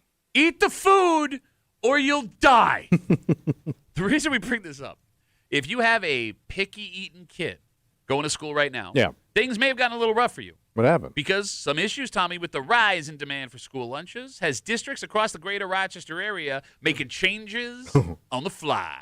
Doesn't sound good. Well, it's not bad. It doesn't sound good. Okay, see, I need you to listen. I am listening. You're hanging out in the break room. Rochester's Classic Rock 96.5. WCMF. If you're listening now, you can go to WCMF.com, enter for your chance to win a pair of tickets to see Appetite for Voltage, Guns N' Roses tribute band at the Vine Showroom, September 27th, courtesy of Del Lago Resort and Casino. You must be 21 or older to attend a show at the Vine. Tickets are on sale right now at DelagoResort.com. Just after 7:45, your Buffalo Bills are 3-0 this morning. Damn. Somebody made some picks on a special primetime Thursday. Yep. Maybe it was the day of the week that threw them off. I thought I called some pretty good stuff there. Yeah, you think a lot of stuff that is 100% wrong. A very special Muley post-game excuse Friday. A lot of excuses coming. Just a little while here in the break room on CMF. Story on 13 Wham this week highlights an issue at the Pittsford Central School District. So as we know, the state of New York now offers free breakfast and lunch to all public school kids. Doesn't matter what you make, doesn't matter where you live, everybody gets it. And as good as that is, it has caused a small problem. So they're cutting back on something? No. More kids are getting breakfast and lunch at school. Nice. Well, yeah, because for example, Pittsford this year has 700 kids getting breakfast every day. Yeah. Compare that to last year, the number was 0. Oh. So that's a lot more. Yeah, that's a ton more. So story on 13 Wham says that there are only a few vendors that sell schools lunch and breakfast. Yeah. And all of these school districts have to use these vendors. So they are struggling, these vendors, to keep up with demand. Now, the good news is, What's the good news? the schools say they still have plenty of healthy meals the kids can get for free. It's not that they don't have food to serve. So what's the problem? Pittsford and other districts are having to change menus on super short notice based on what is available day by day from these vendors. Wait, are they getting rid of the carving station? And the omelet bar? I know you're making a joke. The omelet bar may not be out of the question. So, like, your kid's school will send out a menu for the month. Yeah. This will be this. Well, now they are having to, days or maybe even a day before, change the menu based on what is available from these vendors. Yeah. So if your kid was excited about chicken nuggets next Wednesday, guess what? Now they're getting tacos, and there's nothing you can do about it. Okay. But hold on. It's goddamn free. Look, I agree. Eat the goddamn food. I get why someone your age would feel like this is a nothing problem. And in the grand scheme of things, it is a nothing problem. But if you are a parent, you know your kid will get picky about what they will eat. And any change can lead your kid to freak out and simply refuse to eat food, which creates a whole other set of problems. But I thought they always kind of made it kind of fun kid food, though. All right, so we'll get to that in a second. All right, I'll put a pin in that. We'll loop back around. Like they had the standard, you're saying? Well, yeah, it's like kids love this stuff. The standards still exist. They're still in there. Yeah. The chicken nuggets and the pizza and the tacos are still in there. Peanut butter and jelly probably will always be around. You got it. But Kimmy, you saw this story. Yeah. And when it came to kids not eating, lunch menus changing, Like the pickier kids. You had a different question. Well, I was kind of wondering, like, based on the area where your kid goes, like, who are the pickiest kids? Based on school district. Based on school district. Because then I was thinking, like, I feel like the pickiest kids I knew and the kids that always brought, like, very specific lunches, it was, like, the kids whose moms were really, really good cooks. Okay. Because it was, like, the mom had a certain standard, or, like, the parents, I should say, had a certain standard of what they wanted their kid to eat, and that carried over into school lunches, too. That's a good take. Tommy, if I were to ask you which school district in the greater Rochester area had the pickiest eaters, your answer would be? Oh, it'd be Pittsford. Why is that? An affluent community where the kids, have choices or they get to dictate what they want for dinner. Oh, so you think kids in Pittsburgh can walk into their kitchen and go, Mother, I asked for a bologna sandwich, not an abalone sandwich. Yeah. I mean, snotty rich kids. All right. The phone number is 252-WCMF, 252-9263. I disagree with that. Bro, you had a mother that Me? was not a good cook. No, she was terrible. And you ate everything. We couldn't drop stuff on the floor here, and you would scarf it up like a Cocker Spaniel. Au contraire. Yeah, but think of the kids that you knew back then and the good meals they were having at home. Okay. Like, that's what I'm thinking of. And I'm getting on board with Kimmy's take here, but I would argue it's not the East Side high-end schools that have kids that are picky eaters. It's the West Side schools. West Side picky? Schools in towns with less money. And the explanation is very simple. Those kids, on average, have tried fewer things. If you grew up in a working-class town, odds are pretty good, at least when we were coming up, you had a meat and potatoes diet. Yeah. And even if your parents cooked you were for eating you. poor food. Yeah, even if they cooked, it was an economical base menu. Kids from higher-end towns get to go to different restaurants. They travel on more exotic and unique vacations, which broadens their palate. They have parents that have been exposed to more when they were kids, as opposed to like my mom and dad. I mean, what's my dad eating when he's growing up? Potato, potato, potato. Yeah. Here's some beef, potato. Your mom, potato, yeah. Case in point. Well, if they're married, why wouldn't he? I don't know why they broke up. That could have been the problem. Look, the point I'm making. Well, he kept putting her in the oven. Before I met my wife, I had never eaten an avocado. Oh, yeah, that's right. I had never tried hummus. Yeah. All of the vegetables I ever had in my life as a kid, and I'm not making this up, came frozen in a bag. It was always. So you had no exposure to fine dining? Yes, I had never eaten Indian food before I met my wife, and that was in my early, like 23. All of these things, which are delicious. Yeah. I would have refused to eat as a kid because I had never even seen them so before. So you say poor kid will be a pickier eater. The more working class the kid, the pickier that kid is going to be. And I would argue if there was one school district that can get away with changing the lunch menu every day for more exotic stuff, it would be Pittsford because the kids are exposed to more stuff. I stand corrected. Does that make sense? Yeah. Right? I mean, think about what you had when you were a kid, what you were exposed to, the vacations that you went on. Yeah. Right? Yeah. I mean, you were getting Italian, you were getting Creole, you were getting stuff up in the, dorms and barracks at your military school, you douchebag. I wonder, too, if, like, kids that come from more money maybe in a healthier household, so when they do get a chance to have something that their mom doesn't know, like that school pizza or tacos, whatever it is, like they're all in. Like, I can't have this. This is unhealthy in my house. That's a good take, too. Kimmy's on fire with the takes this morning. We got Instagram messages coming in again. We're talking about this story on 13 Wham this week. The new everybody gets free lunch and breakfast with schools has caused a tiny problem. There's only a handful of vendors that sell food to these schools, and because of that, the schools are having to change menus on the fly. So instead of having the whole month planned out where your kid goes, I'll eat at school here, sometimes a day or two before, they have to change the menu completely. And the food is still there. It just sucks if your kid is a picky eater. Jesse writes us on Instagram, Duffy and WCMF, the easiest way to get us. When I was in high school, Livonia had the best lunch options. Pizza every day, salad bar every day, nacho machine, plus main courses such as tacos, Italian dunkers, my favorite subject of the day. But that's all base stuff. But nacho machine? Nacho machine. I want to know what that is. Yeah, I can't even wrap my head around I'm that. guessing That's just the cheese? Cheese. It's got to be just the And then cheese. you get to make your own nachos? You press the button. Oh. Right? Oh, you didn't get that fake, like. Well, it's probably fake. It was just in a machine. Well, it's some kind of cheese. Everyone knows the best cheese is fake cheese. Yeah, it's like that Velveeta stuff. I want my cheese in a can or a brick. And I want it to jiggle in an unnatural way. Wait, you like jiggling cheese in the can? I love jiggling cheese in the can. Why didn't you tell me this, man? Why? I just opened a little fromage bar. Get the hell out of here. here. Yeah, that's French, in case you don't know. Thank you. Yeah, Little kiosk. Where's that? It's in the men's room. Yeah, what's it called? It's called Pepe Mulet's cheese in your can, from my cheese to your can sauce. I'm actually interested. Yeah, it's very tasty. I'm actually interested in this. Let's talk to Ben. He's on CMF. Hey, Ben, how are you, buddy? I thought jiggling cheese was Tommy's mom's nickname in high school. We'll take it. We'll give him points All for that right, one. We'll take it. Way to go, Ben. All right. Way to go. Congratulations. I got one finally. No.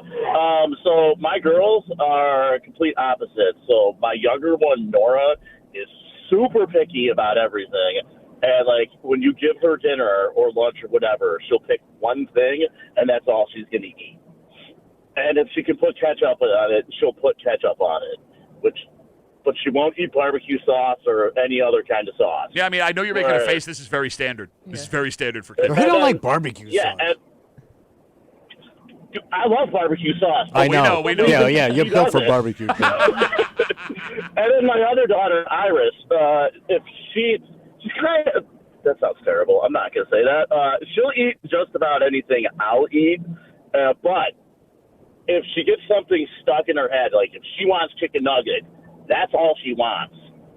Yeah, no, and if you give her something else, like if we go through McDonald's drive-thru, like, hey, here's a cheeseburger, and hand it back to her, she'll throw a fit because it's not a chicken nugget. No, I'm with Ben, and I think every parent has had this What's that? experience. Like, hey, it's food. Shut up. Exactly. It'll still be really good food, or food that's not even like good for you, Yeah. like a kid treat. And your How kid, do you not like this? well, I thought I was getting pizza, but now I'm getting hot dogs, and I'm going to throw. Like, shut up, 4-year-old. Yeah, but when I get locked into something in my head, I'm with the kid. Yeah, but you're an adult 4-year-old. Yeah, and it's stuff like she ate it 2 days ago. Like, hey, you had a cheeseburger, you loved it the other day. Why are you refusing a cheeseburger now? Ben, thanks for the call, buddy. Have a good rest of the day. Have a good one, guys. There goes Ben. So you had asked earlier about. I'm sorry, Kimmy, were you going to say something? No, I was just gonna say, like, there have to be certain dishes that like just don't thrive in certain towns. Like, nobody from the West Side is getting school pasta bake. Yeah, good call. That is just not the same as what you got at home. That's a good call. Like even the pizza, the food I had when I was in elementary school was really good. Yeah. The pizza was terrible. Well, it was frozen pizza. Well, no, they made it was, there. It Oh, was they just did? like Yeah. a special type of pizza, and it was just melted cheese on semi-hot bread. But being on the road doing comedy, I've had pizza places that serve pizza like that. The pizza on the West Side is so good. It's impossible for, aunts and moms in the school cafeteria to replicate that. Yeah, especially So Italian food. Yeah. you had brought up asking what menus look like now. Yeah. The story on 13 Wham had a link to the Pittsburgh school lunch menu. Okay. Are you ready for this? They serve General Tso's chicken with rice bok choy and miso carrots. Wait, that's for That is breakfast? a lunch menu That's option. a Japanese Yep.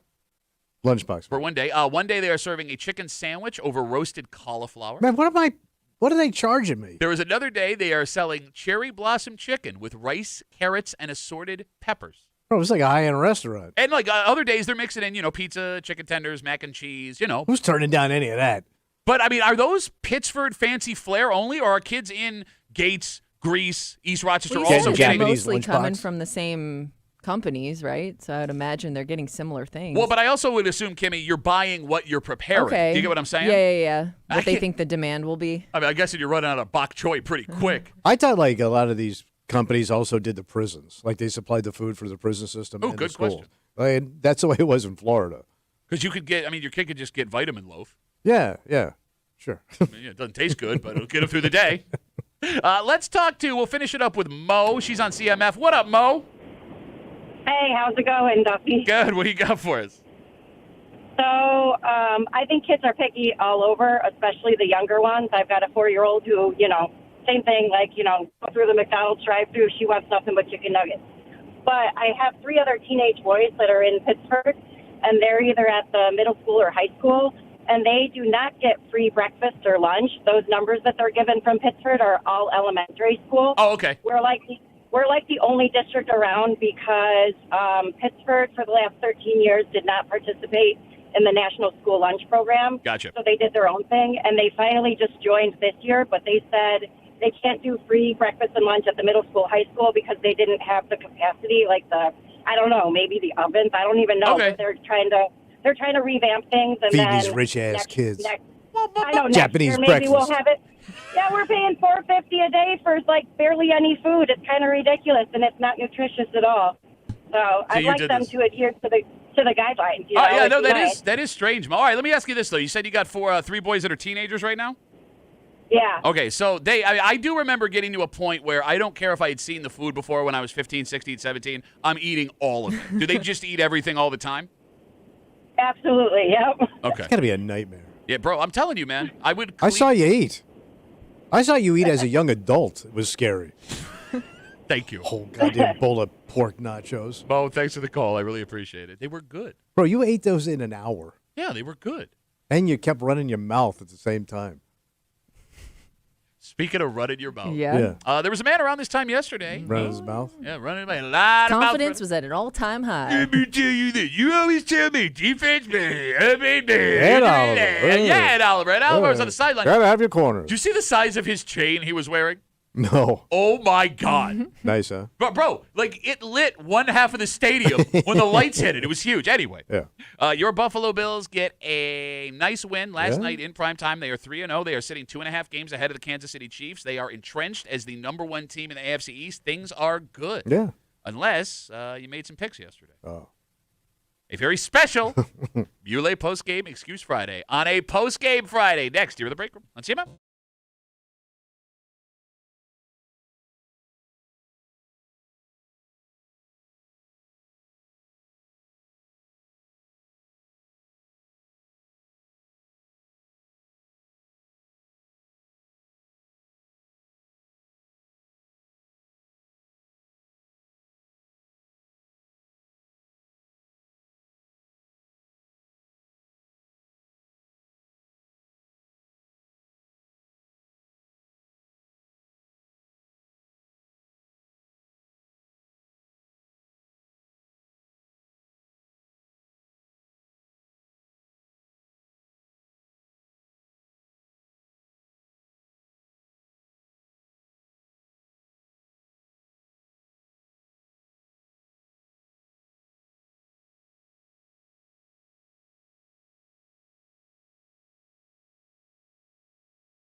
3-0, number one in the AFC East. 2.5 game over the Chiefs for the lead. Can I say they're the best team in the NFL, really? I would argue yes. Right? They've scored over 30 points a game every game. I mean, that was a little bit of a pucker of an ending, but you got the job done. Mm-hmm. There is nothing to feel bad about this morning. Great. Unless, everybody smiles. Unless. Move on. Next week. Oh, no. Because you've been talking a lot this week. You had a 4-1 week last week. Yeah. You've been running your mouth. And I called for a blowout. Yeah, you did. And what was it? But 10-point blowout. There's one small problem with that. Oh, what's this small problem? You're hanging out in the break room, Rochester's Classic Rock 96.5. WCMF, a 31-21 win for your Buffalo Bills over Miami in primetime last night. The closest 10-point win you will ever see in the NFL.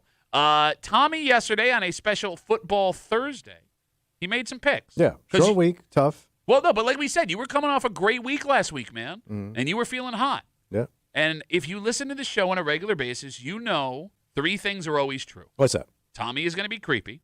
We're going to say a lot of wrong things based on science and math. Yeah. And as soon as Tommy has a great week making picks, he is going to fall on his stupid, ugly, wrinkly face. But, I got gypped on a few plays. Oh, did you get Yes. You don't even know. You went to sleep Goddamn, at halftime. If that kid would have made that field goal, my pick would have been good. Yeah, and if my grandmother was an elephant, we could get a ride on her trunk. Yeah, think about that. I would sit on your grandmother. Well, I mean, she was an elephant. I would be fine. Yeah, but your grandma. And I'm riding her. Riding your grandma. As an elephant. Kimmy, let's just do the picks, damn it. Get John. Tommy told it like it is. And now we find out how it was. Muley excused post-game Friday in the break room on WCMF. Let's get our first pick from Tommy yesterday here on CMF. Over-under 225 yards passing for Tua Tagovailoa. All you've been talking about is this Bills defense can't do. I didn't say can't do. Oh, you've been saying it. Remember, don't corners. They destroyed the Jets. Yes. The Jets. Yes. And they're going to do the same thing to the Dolphins. Milano being out now affects. Milano. You can't replace Milano. No, you really can't. You cannot replace Ed Oliver. You can't replace you need Milano. healthy corners, even though they keep winning. So to be clear, I'm you are under an unbeliever who's going to pray for this child. 225 yards passing for Tua. This kid, it's going to be terrible. Tua Tagovailoa last night. He didn't have a great night. 22 of 34. He had 2 touchdowns. I mean, and he threw for 146 yards. Ooh, so I got it. You got that one. Oops, sorry. Ha! Wrong button. Watching that game, Tua Tagovailoa only having 146 yards makes no sense. Kimmy, it felt like he had way more than 146 It did. yards. I mean, he was coming up with some big plays on third down. And I am side alarmed a little bit. I get what? it. It's a short week. It's a divisional opponent. Yeah. It's hard to take things away from these games, right? Bad division opponents. They hate each other. Exactly. All these things. But the fact that he only threw for 146 yards and the game was in the balance with 2.5 minutes left is a little bit of a what's going on? Yeah. Quick sidebar. Yeah. Tua Tagovailoa, do you know this? Is one of the highest paid quarterbacks in the NFL.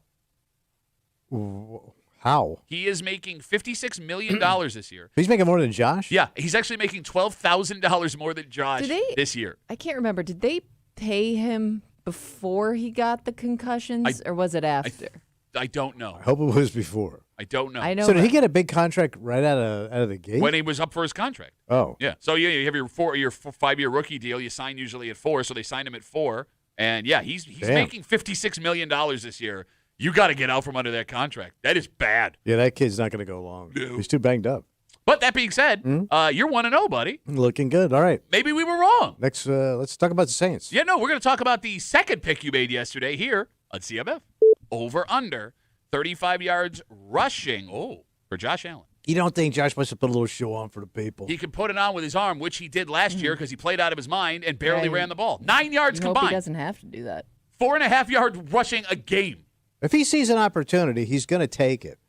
So you can't tell me if he sees an opening where he can run and he has nobody open, you saying he's not going to run? With the last 2 games last year and a broken nose, I would argue he's going to stand I say 36 yards, definitely. So yeah, he's going to. What was it, the over? 35? 35. Yeah. I got to hit that one all day. You're talking over yourself again. Through the air, Josh. Pretty good. 213, 3 touchdowns. Very nice. Very I told you. Last night he became the first NFL Quickest. player to get to 300 touchdowns the fastest. So, okay. He ran the ball 4 times.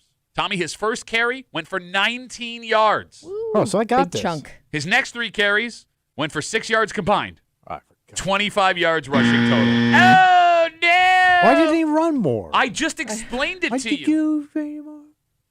Kimmy, they didn't push the ball much on offense last night. No, I don't know if that's a confidence thing. Maybe they just felt like they had so much control that they didn't have to. I mean, Cook was having a great game on the ground. Yeah. They leaned on him. They didn't throw the ball deep down the field at all. They kind of just stood back and took the easy stuff Miami gave them, and they still scored 31 points. And I am surprised they weren't throwing it more down the field, just based on how many pass interference calls they were getting early on. I'm like, oh, okay, if they're going to keep doing this, they could toss it down there all day. I am getting a little weird. Maybe we could talk about this with Dan Fates after 9 o'clock. Yeah. It kind of feels like the better the run game gets, the more nervous I get watching the offense play because they're not going to take as many risks. Yeah, It's going to lead to closer games. Oh. I don't know. But that's McDermott, right? Yeah. He likes that boring-ass football. But they got away from that the last 2 seasons. Yeah. All right, well, look, that is to be determined. Right now, we know you're 1-1. I was close on that one, though. No, you weren't. You were a full 10 yards short. Literally, That's not much. You were In a 33%. game. You were 33% short of that pick. Let's get to our All right. third pick, a Muley post-game excuse Friday here on CMF. Over/under 1/2 a sack for Joey Bosa. Oh, California boy's coming for him. I don't think he's from California. I feel like he's a Midwest kid. He looks like a Midwest kid. Bosa? Bosa? That's not like no He's Midwest. got a football family. I think they're all from Ohio. This makes sense. He's from Florida. Okay, yeah, there you go. Yeah, Oh, so he really knows the Dolphins. Hollywood, Florida, Kimmy. That's where he's Well, from. there is a Hollywood, Florida, Fort so yes. Lauderdale, Florida. Great casino down there. Yeah, he's got to get to this kid. Tua? Yeah. You know, for the sake of his humanity, I hope that doesn't. I don't hate Tua. I don't And either, but after what happened, I'm always gun shy when we play the Dolphins, man. It always scares me because they do not protect him both on the field and off the field. right. So he's going to get his ass handed to him. Okay. I feel bad for it. I do feel bad for the kid. I do. So to be clear, you Yeah. are over 1/2 a sack for Joey Bosa. You're going to see a hell of a game tonight, buddy. Last night, So did they get? I can't remember. Joey Bosa, his stat line reads. He was. They talked about him a bunch. Yeah, they did. They talked about him. He had 1 total tackle last night, and it was not a sack. In fact, Tua Tagovailoa was not sacked at all last night. Came close a couple times. Like, they got him. Yeah, they No, had they like don't. they had grabbing him. They had him like grabbing him, Kimmy. They had him like What grabbing a him. rip! What do you mean, what a rip? They should have. They should have sacked. They should have tackled him. Yeah, Hey, Sacked that would've him. been Hey, right nice. now, here comes Tommy Muley, defensive coordinator. You should have tackled and sacked the quarterback, guys. Guys, you got to ask yourself. That's a combination of 2 guys. I mean, they barely came close to Tua last night throughout the game. That's got to be the first game they've played where they have not sacked Tua. Because he usually Yeah, he Gets usually crushed. takes him. But he kind of always gets crushed, though, when he's running out of the pocket. Yeah, You know what I mean? yeah. That's usually when he gets hurt. Now, granted, I mean, they weren't getting to him because he was throwing the ball for 3 to 5 yards every time he threw it. I mean, that's why he only had 146 yards. All the completions were short. Yeah. So in that way, the pass rush worked. And Bosa was almost there a couple of times, but couldn't cash in. So you are now 1-2. But that's okay. All right. That's okay. You got 2 picks left. You still could go above 500, which would be really good. Yeah, it'd be awesome. Why are you making a face like that? I'm not, that's just my natural You face. gotta tackle sack him. Let's get to our 4th pick from Tommy yesterday on CMF. Tommy, do the Bills win? And if so, is it by 12 points or more? So you asked me if they win. Well, obviously with these picks, it seems I'm trending moving forward to them winning this game. Do you think you sound smart when you add words to sentences? Well, that's how you sound smart. No, you add words. no. People that are smart have a ton of words. Okay. What? You forgot what you were saying, didn't you? Of course they're going to win. Okay. So they're going to win. And then what's the other question? Are they going to cover the 12 points? Well- 11.5. Of course they are. Yeah, are they? Well, that would make it something special out there. What would it make it? Make it a prime time Miami blowout, baby. Blow their asses out. Go ahead. What? What do you mean, what? They won, Uh-huh. and it was a blowout. 12 points. They won by 10. So I should get something. You get nothing, and you'll like it. Remember, we warned you. Yeah. Those should be seperate picks. No, we've done this way Pick, forever. pick, Man, pick. you didn't say that yesterday when you were so confident. Okay, big things. Little girls everywhere. That game could have gone either way line-wise because, you can make the argument that if Matt Prater doesn't miss that field goal by 30 yards. They cover. You're right. Yeah. But on the other hand, if they would have gotten the first down on the drive back, they only win by 7. And if they don't get that interception from Bernard, the defense wasn't stopping him in the later part of the fourth quarter. They were going to go tie it up. Right, that could have been a field goal win in overtime. Like that could have gone 4 different ways. Well, that's this league, buddy. That's a game that is a bettor's nightmare last night because there was no way. Because here's the thing, they also could have scored on a James Cook run and covered on that final drive there. Like anything could have happened in the last 2.5, 3 minutes. So, but that doesn't matter. You lose. Let's get to our final pick. Should we even bother here? Whoa. We got to hear what he said. Well, it's so open-ended. He's going to argue for it. He can argue all he wants. We already have an answer. Go ahead, Kimmy. Not so fast, buddy. This game's going to be really lopsided and embarrassing tonight. Okay. And it's going to piss a lot of Miami fans off, what they're seeing out there. That's a proud franchise, right? Sure. Goes back. Yeah. Goes back to 72. Yeah. No, that goes back past 72. That was their undefeated season. But that was the peak of the Miami Dolphins. Okay. It's never been repeated. Never been repeated, Kimmy. Has it? It is not. No. I mean, the Patriots got close. Well, they actually did better because they only No, but they didn't win the games. Super Bowl. You're right. I'm just saying. So to go undefeated and win the big prize, it's the 72 Dolphins. And I say those guys are going to be pissed at what this franchise is sunk to. What a crap take. They are going to hold a press conference. The remaining 72 Dolphins will hold a press conference demanding changes be made immediately to that team. How many are even still alive? Almost a lot of them. When is this press conference happening?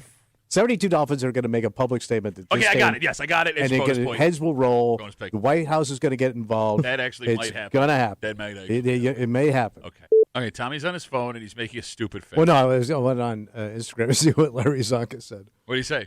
He's pissed. Oh, what did he say? Yeah. He put a jacket on and everything. Went to the Hall of Fame, and he's banging on the door and wants his stuff back. That picture's from, 1987. I know, but his face is red. Like he's going to die. Kimmy, we could just no. Yeah, that's a no there. That was the best game Miami's played maybe in a season and a half. Right? They were even praising the team through most of the broadcasting. Look at how they bounced back, even though they're losing. Which is so condescending, by the way. Hey, you're doing a pretty good job keeping up with this team. You haven't They're calling a hell of a game. 7 tries now. All right, so after your 4-1 week last week, you went 1-4 this week. And the universe corrects itself. As soon as you do well, you fall on your stupid. Hey, I try, man. I hang it out there. No, but that's the other thing. You don't try. Yes, I do. You don't try. I believe in this team. You read nothing. You do nothing. You are nothing. You are nothing.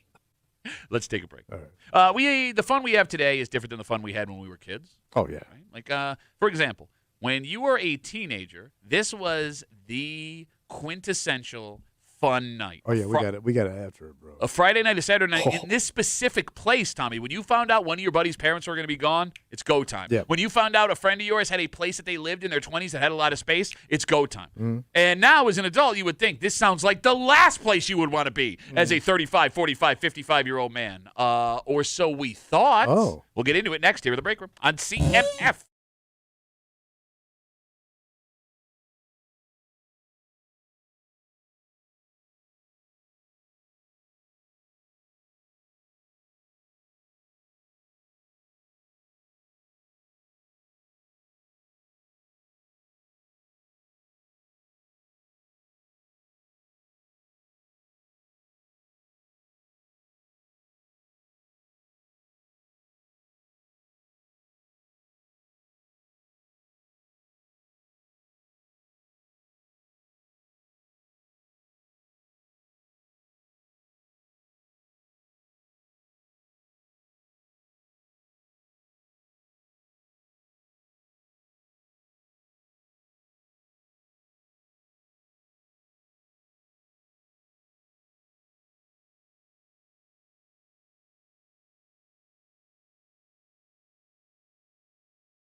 It's where you wanted to be, man.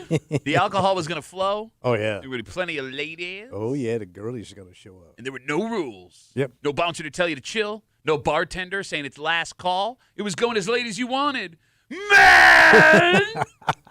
And one day, without knowing it, Yeah. well, all of us went to our final late-night house party. Mm-hmm.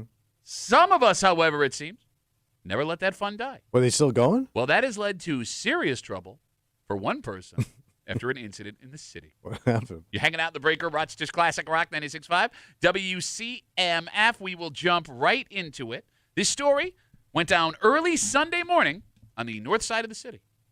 Rochester Police Department started getting several calls around 3 a.m.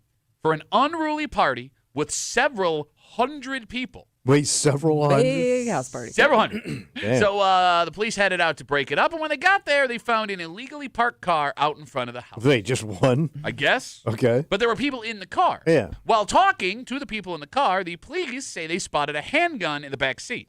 Oh. Not good. Yeah. Not good. Also, that gun was illegally owned. What? Yeah, not good. And modified, according to police, to fire automatically, which is also illegal. Okay.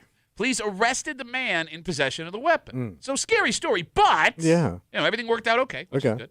And if you had to guess the age of a person outside of a party arrested at 3 a.m., a house party, Tommy, you would guess the age would be? Well, they're kids. I would say anything from underage to 25. Okay. Kimmy, would you agree?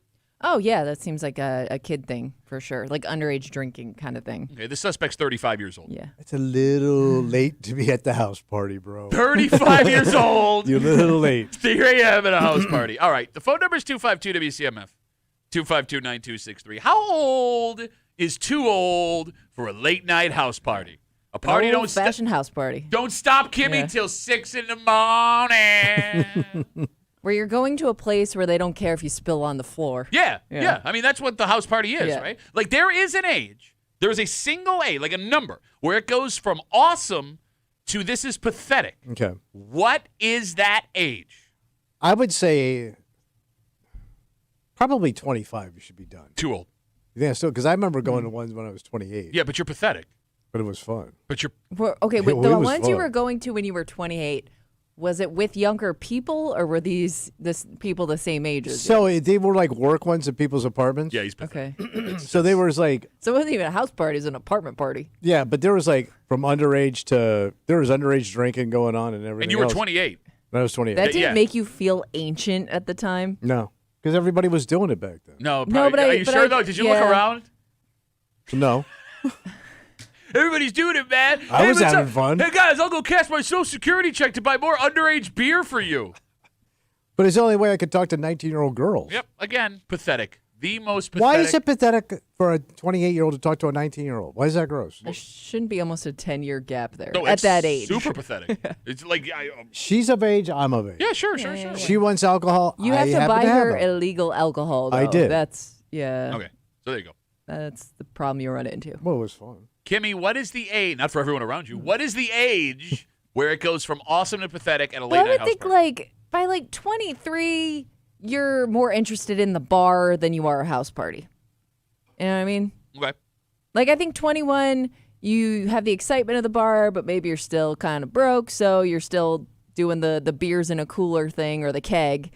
I think once you get into like a full-time job or like work atmosphere, that changes a little bit. All right, the phone number is 252-WCMF, 252-9263. It is weird there is an age you can get too old for the late night house party, and I know there is one.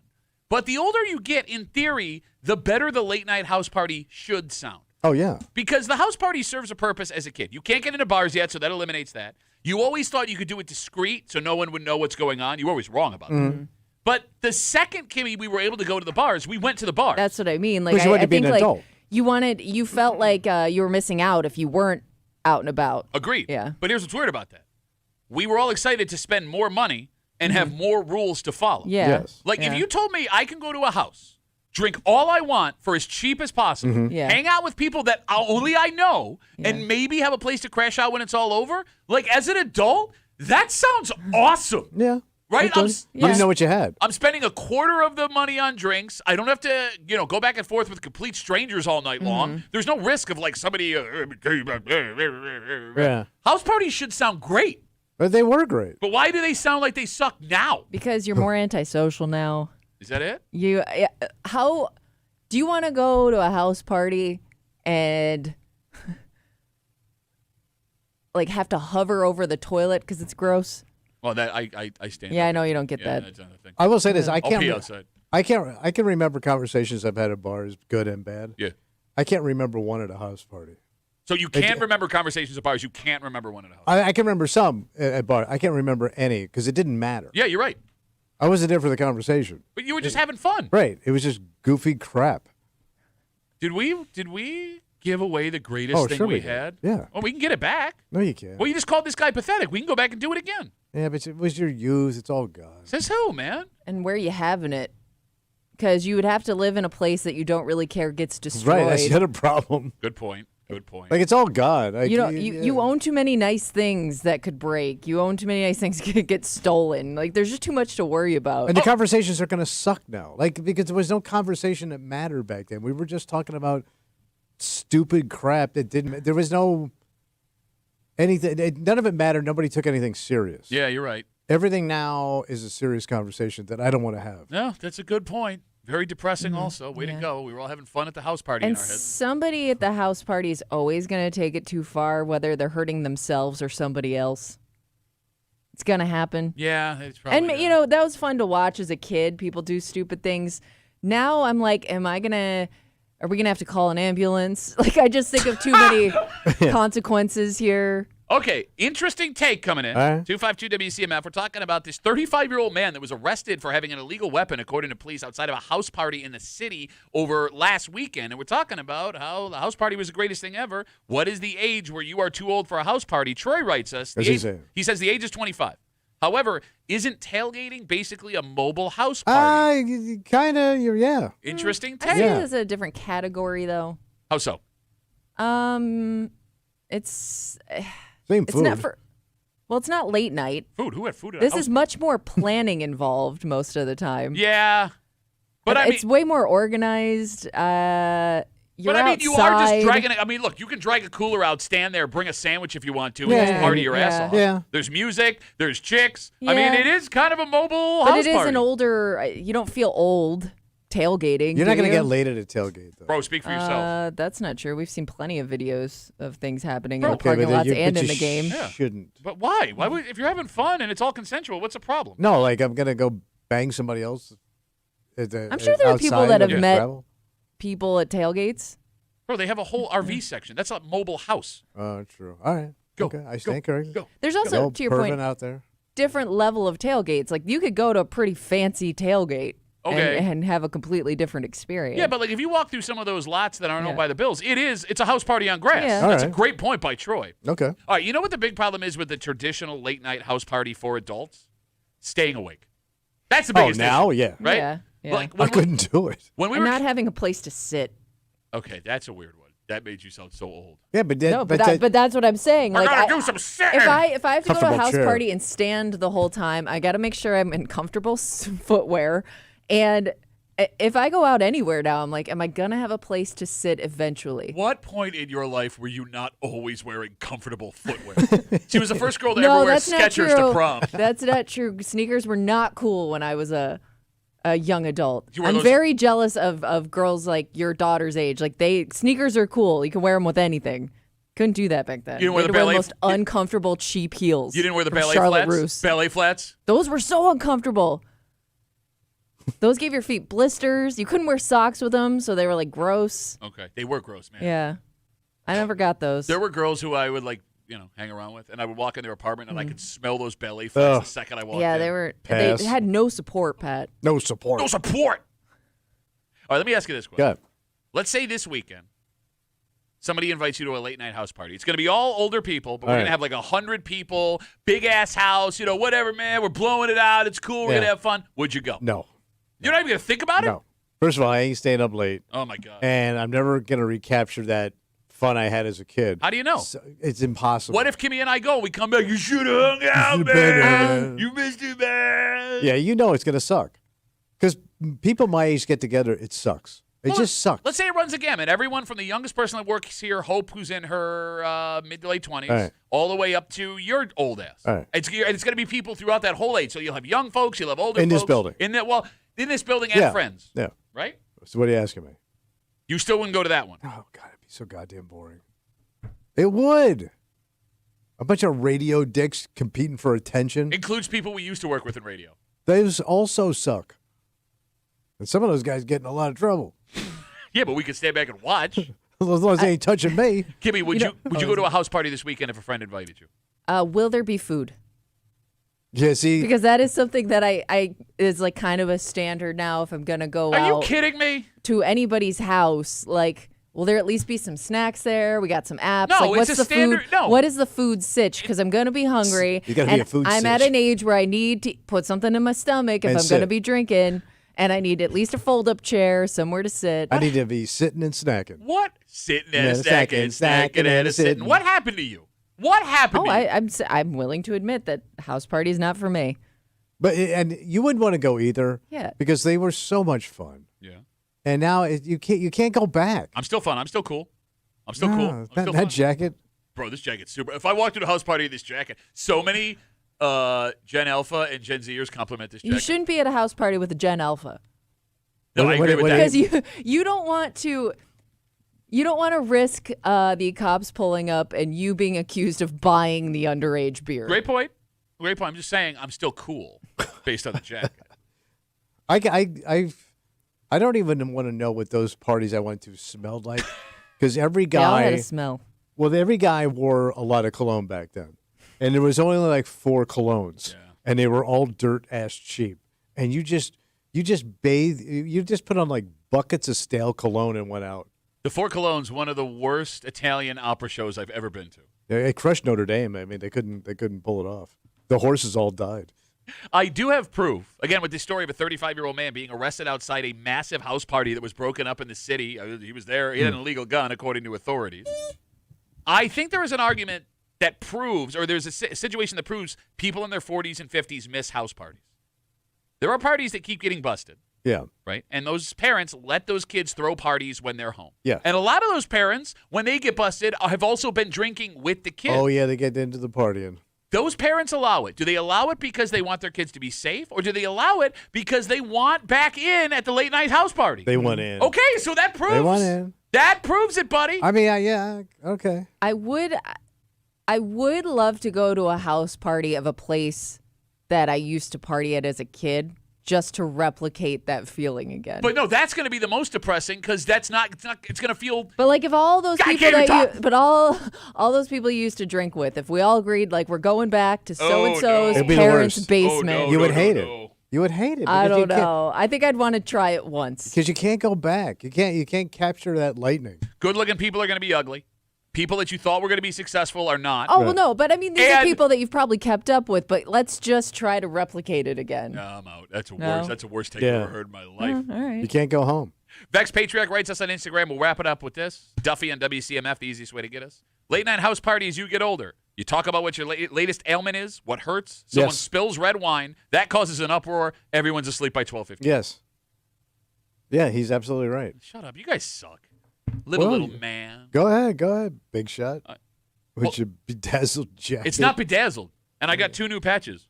3, actually. So check that. You ready? Yeah. It's the Bills logo, but it's a chicken. Why are you holding it to a microphone? Well, no, sorry. People like camera can see. It's a chicken wing. Oh. See it? Yeah, that's cute, honey. It's like a little 4-year-old. No, it's a cool patch. That's adorable. And I got the Squish the Fish patch. Oh, you look very nice and very special. Squishing the fish. Oh, you're a handsome boy. Thank you. Let's take a break. Speaking of the Bills, with their big win last night, you want a more adult party. Yeah. Right? Okay, this is a more adult party because not only, if Al Michaels had said the crowd was in full throat one more time last night, I was going to break my television. Full I don't think I noticed that. Nobody ever says that, and he said it 8 times. Full throat? The crowd is in full throat. They were making a lot of noise. Yeah. And they were making a lot of noise because that's a party at the stadium. Yeah. But 2 people had the most important party of their lives before the game. Oh, God. Why are you making another one of these? I don't get why you think we had to do this at the comedy club, and it always sucked. No. It wasn't a "Will you marry me?" It Wait. was a "We are." We'll get into it All right. next here in the break room on CMF.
Your friends and family all gather together to watch you commit your life to someone else. Yeah. And celebrate this chapter you start together. It's a special time for a woman. Your wedding day. And a man.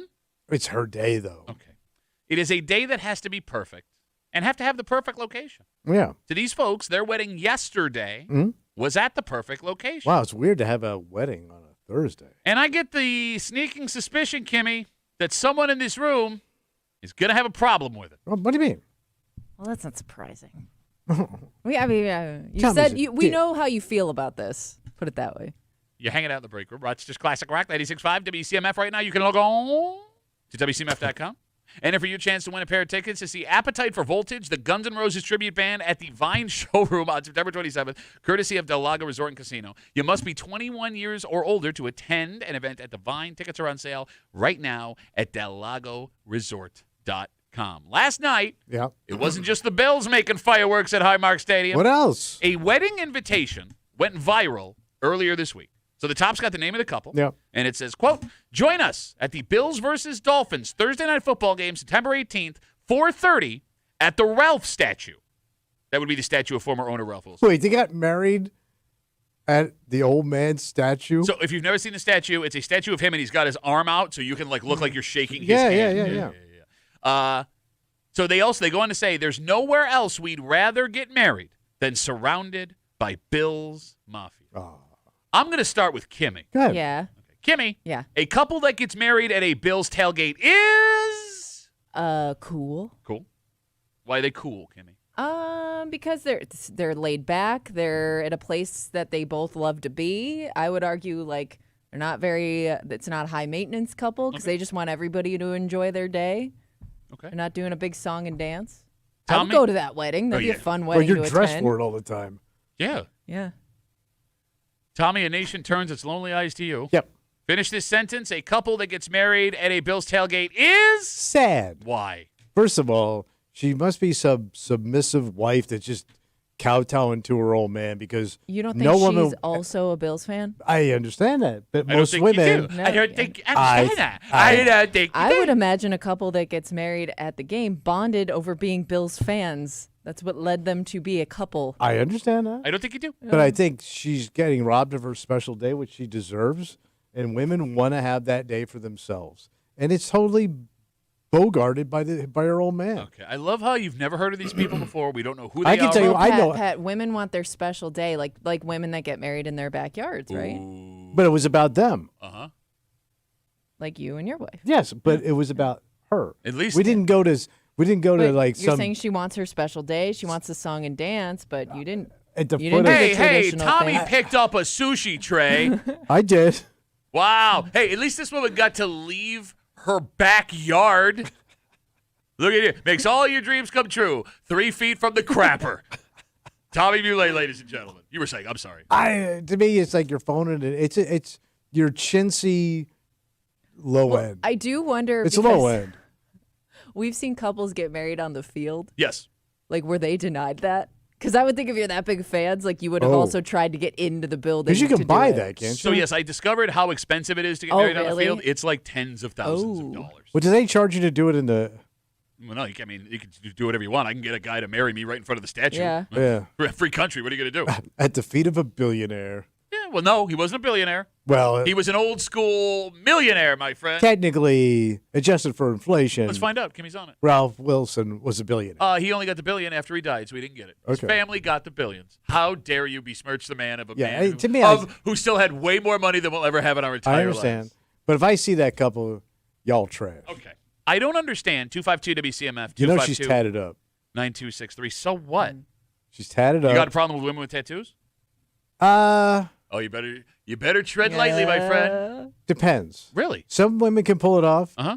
A lot of y'all can't. Oh, look at you, you pandering ass. I know, Safe chicks- answering bitch. It's you have to have the attitude to go with the tattoo. This wedding that happened in front of Ralph Wilson's statue before the game last night is the most unique wedding you will ever go to. How is it unique? They do this all the time. You know, they don't have weddings in the parking lot. It's a tailgate wedding reception. You tell me that's the first tailgate wedding reception of these drunk jackasses. I've never seen one before. Look, you can have the ceremony, do the world's best tailgate with your friends and family with high-end food, buy the 2 most expensive tickets to that game possible, and still save $25,000 on what you would the cost of the average wedding right Well, you now. know who wasn't there? Who's that? The Lord. The Jesus everywhere? Yeah, but he wasn't. But you're supposed to go to his house and do it. Okay, no, you're not. Is this who? Mr. Agnostic? You're supposed to go to Jesus. So what church did you get married in? The The 2 you got divorced. Those ones. Those were, no, one divorce was church, one divorce was in front of a judge, and then the current one, which is still pending, next to your azaleas. Yes. Yeah. 252 WCMF, 252-9263. We're talking about this couple that got married last night before the game, 4:30 on their wedding invitation, in front of the Ralph statue. Quote, "There's nowhere else we'd rather get married than surrounded by Bill's Mafia. I love this. It is a brilliant idea. The only thing that maybe makes this a bad idea." What is that? Well, we walked into this game yesterday thinking the Bills were going to blow the doors off Miami. Yeah. I'm assuming this couple went to the game Yeah. after they got married. That last 4 minutes had to be a little bit. If they lose the game, you get married no, at. you're All right, right, that'd you're be a little right. rough. But that's always the chance you take, right? Anytime you decide to do this at any big sporting event, because you do see it with a lot of different sports, and what I don't get are the people that do it during like the big high stakes games. Yeah, I know what you What are mean. you thinking? Are you talking about proposing, you mean? Proposing any kind of like memorable life moment. I don't want to remember that game. Yeah, that ride home could go either way, right? Well, like I've had my season tickets forever. I've been going since I was a kid. During the drought, so many people either got married or tried to get engaged on the jumbotron or got engaged on the field. Right? Yeah. They paid for that, and the Bills would be losing Blowing out. 32-12, and it's halftime, and it's raining sideways. Will you marry me at the 30-yard line? You paid like $5,000 for this opportunity. That's a bad. I would worry. Yeah, I would love to get married at the stadium. That would have been awesome. In fact, I tried to talk my wife into letting Billy Buffalo be my best man because you could rent him. Oh, you can. Yes, you can. That would have been great. Put a little bow tie on him. Does he do the bachelor party? He can't get his head through the strip club door. Plus, the stripper could get gored. No, but Not in a good way. I would worry it's a bad omen, Kimmy, to start our marriage with a loss at the game we got married. Sure. Or unless you're facing tough times up front. All right, 252 WCMF. You ran your mouth a lot. Let's Yeah. talk to Robin. She's on CMF. Hey, Robin, how are you? Good. How are you this morning? Good. What do you got, Robin? So my daughter was a witness for the couple that got married yesterday. Ooh. So was Al Michaels. Went to college. She went to college with the groom, and it was actually the bride's idea to get married there. Interesting, because I heard in the Because break they room, are- Robin, that he robbed her of her special day. How dare you protect the delicate flower that is the female in the relationship. Yeah, well, Tommy's a bit old. Yeah, and ugly. Well, You can see we're on the the live same stream. age, but he's way old. Yeah, take that. All right, so I'm assuming this is a local couple then. Actually, they live in Pennsylvania, Oh, and they're moving to Delaware, which is where he went to school. okay. But they're both huge Bills fans. They've gone to numerous games. They look Delaware. What? You didn't even see him. I saw him. What No, the you hell didn't. does Delaware look like? It's interesting he brings that up. You know why, Robin? Because my wife was raised in Delaware. Yeah, but she's one of that's the good ones. Oh, really? Really? Tommy. What is Delaware? So Huh. you tell. Hold on, I gotta text my wife real quick. I said hey, she's one of honey, the good ones. Tommy said she You looks look like Delaware. Delaware. What does Delaware look like? Your wife does not look Delaware. Oh, really? Yeah. Huh. Robin, send Kimmy and I's regards to the Yeah. happy couple. Tell them congratulations, and they had a brilliant idea. I will, and like I said, it was the bride's idea, and she planned the whole thing. So Damn right. Boy, big plans. Well, they had to travel. But walk up And- to a statue and say, I do? You were in your My backyard under a God. pergola, you bitch. and they're also having another wedding in June for family and friends. Why? Ooh, that sounds Why? big money. Ooh, sounds like somebody couldn't afford it. You couldn't do 2 weddings for your wife. Bro, you think this couple's throwing a big wedding? Yeah, Why probably. would they not? Yeah, 'cause this didn't cost him a lot. Yeah. Oh yeah, the second wedding's big. Ooh, you sound so low end. You're low rent. Everybody has an idea what big is. Low rent. I know it's bigger than a backyard. Bet you that. Robin, thank you for the call. Have a good Tommy wishes he knew what big was. So. Yeah. Oh, it's a dog joke, bro. She said you got a small Have a dog. good day. Bye, Robin. She got you so good. So you had to stand next to people like her at that wedding. I like Robin. I want to hang out She's got a with Robin. dirty mouth.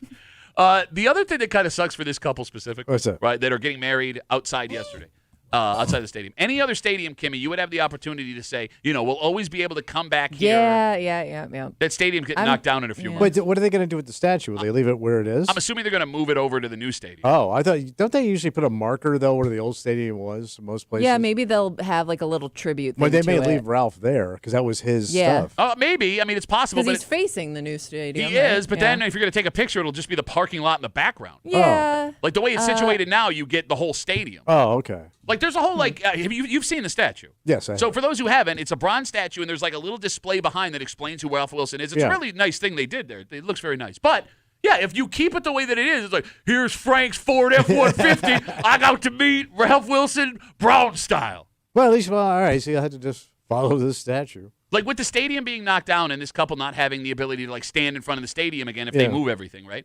Like let's say there are people listening right now, the church they got married in closed its doors. Or it's a Starbucks. Is that a bad omen for your marriage? No. I mean, church has been tanking for years. I mean, a lot of churches have been going bad. No, that's what I'm saying. Like, I wonder, like, if you find out the church you got married in is no longer around, does that make you think about your marriage a little bit? No. Well, you don't have those. You don't have a soul. So I get why you'd be like, no. I'm asking average people. So you would take it as like, oh my God, my marriage is going bad? It would cross my mind, like, if the church isn't there anymore, what does that mean? I better start cheating. Apparently it didn't count. All right, let's take a break. We'll get back into actual game stuff in just a little while on this special post-game Friday. We got our good buddy from 13 Wham and Buffalo Plus, Hot Takes Dan Fates. He had the question of the night last night. Oh, yeah, you said a nice soundbite. Well, yeah, that'll create the soundbite of the week because I don't know if you saw, Ryan Fitzpatrick was there. Mm-hmm. Short came off after the game. Yeah. Got very interesting. We'll get into that and more with Fates just after 9. But before we get there, you don't want to mess with chimpanzees. Chimpanzees? Chimpanzees. Yeah, we know. It's horrible. It's a chimpanzee. It's a chimpanzee. And you see chimpanzees doing all kinds of crazy, wild, aggressive stuff in the wild. Yes. And it turns out there may be a reason past just them being chimpanzees. Oh. We'll get into it next here in the break room. Let's see you back.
Chimpanzees, so like us. Yeah. And it turns out they're way more like us than we thought. Although they're not doing this intentionally. Actually, I guess, you know what? We wouldn't know. Because if they felt the effects of this and kept doing it. Okay. You're hanging out in the break room. Rochester's Classic Rock 96.5. WCMF. Dan Fates from 13 Wham and Buffalo Plus. We get back into this game in just a little while with him on a very special post-game Monday. But before we get there, a new study has been done. And it started, Tommy, by studying the diets of chimpanzees in the wild. Bananas. Well, they eat a lot of fruit. Yeah. All right, stupid question. Yeah. Do chimpanzees really eat bananas, or is that like mice eat cheese, rabbits eat Right. carrots? Is that just what they eat in captivity? You're not supposed to give carrots to rabbits, I found out. Really? Yeah. Or else they're going to start trying to murder the duck that it hangs out with. Oh, yeah. It just got out of control.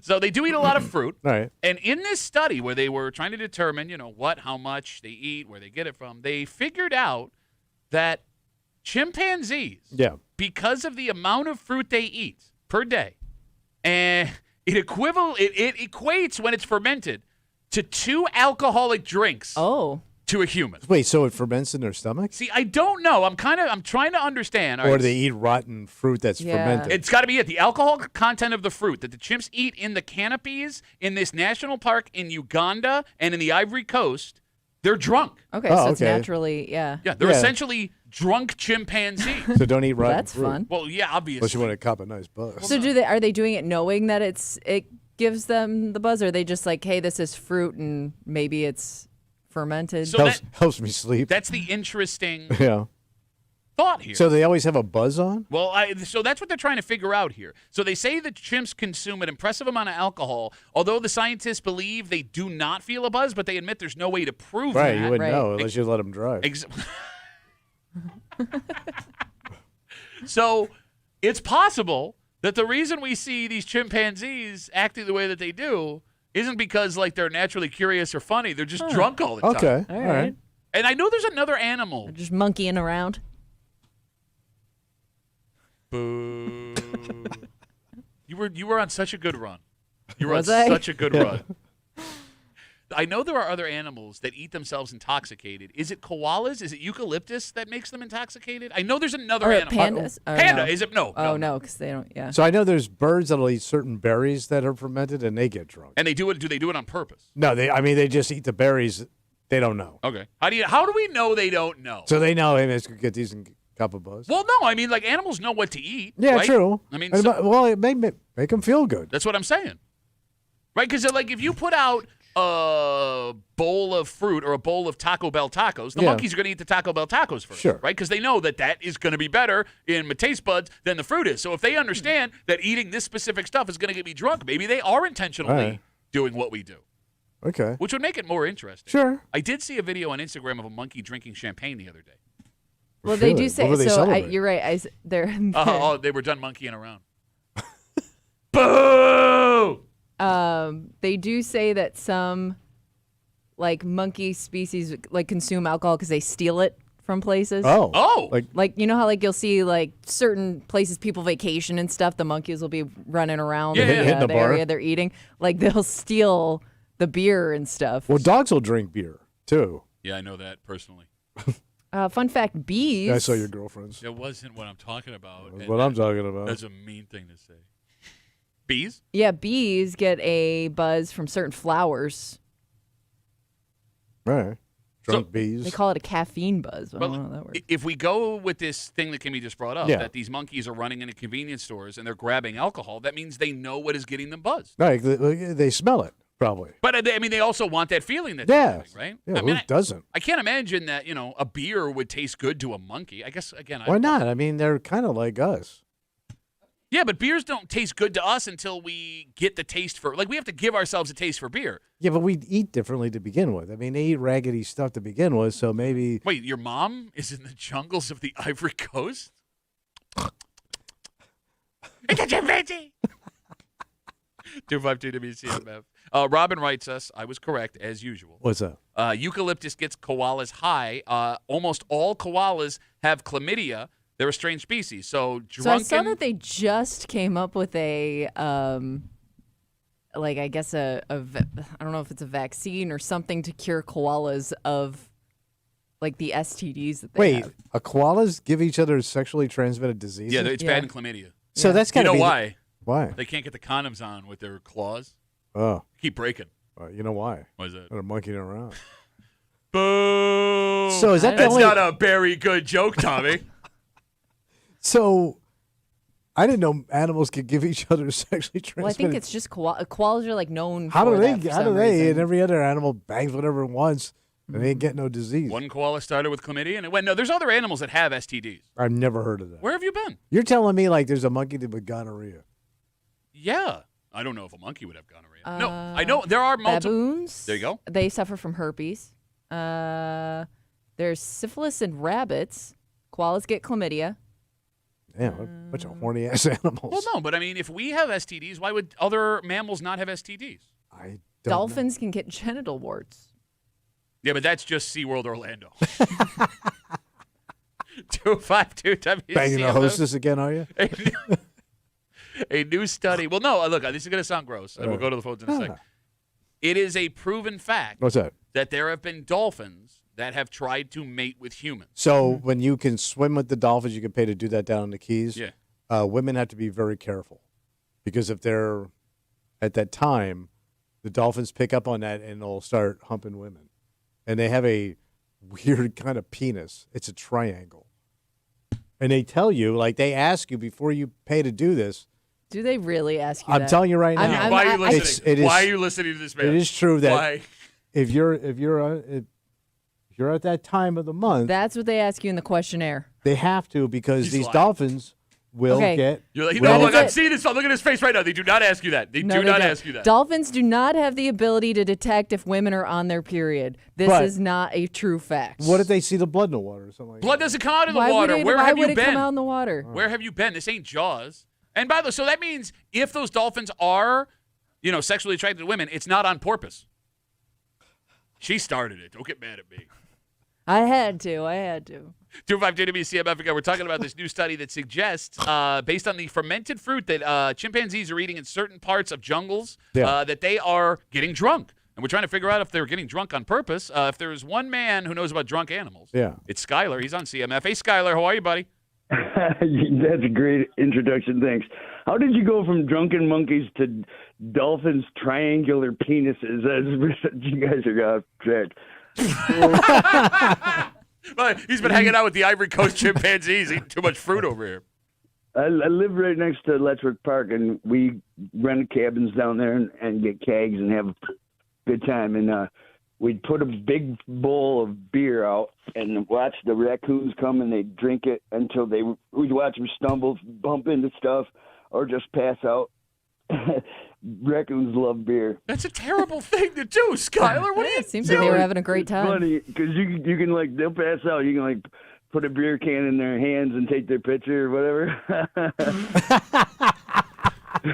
Great call, Skyler. Good times, man. Also, I make homemade wine out here in the country because there's berries all over my property and fruit, so we make homemade wine. And I have chickens. I've called in one time when the rooster was standing next to me, and you're like, oh, who knew that the rooster would be the coolest part of the phone call? So, anyways, is he busy now? Shut up! This is a good call. So I put a bowl of when the wine starts to turn to like vinegarish and it doesn't taste as well. So I just, instead of dumping it on the ground, I put it on a bowl out there, and the chickens, some of them would drink it and some of them wouldn't. Well, one of them drank enough of it, it just died.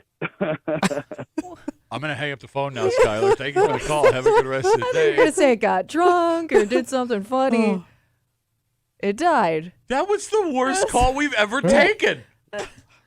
Oh, my God. Lie to us, Skyler. Do not do what Skyler well, now says we know he that. You know what he named that chicken? What's that? Billy Martin.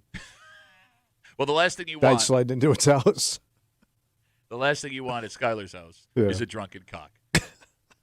So true. Again, get me started all of this. Joey writes us on Instagram, Duffy at WCMF, the easiest way to get us. Now we're all talking drunk animals, buddy. Yeah. He says cows have multiple stomachs, so when they eat apples and fruit like that, When it goes from one stomach to the next, it ferments and cows get drunk. I don't know about chimps. I don't know about, but I do know about cows. He also claims that they ask women when they go horseback riding if they're on their period. My wife, I went horseback riding with my wife. I don't remember his part. Well, you want to ruin a saddle. That's why they do that. No, because that blood, you cannot get that out of Shut up. the leather. Shut up. No, you got to. Those saddles are like $1,000. Have you not? You can't have, that all over it. You look like you got shot. It astonishes me on at least a weekly basis that you're a man of your age that still has no idea how the female genital and reproductive system it bleeds. No, women can't bleed in water, by the way. You know that. Yes, they can. No, it stops. Not in South Florida. Bro. Yeah. You never heard of red tide? That's a thing. It's not Amazes me that. what you don't know about Google the human red body. tide. Thank you. It Thank really you. does. Thank They you. shut You're the down oldest the beaches. person in the room.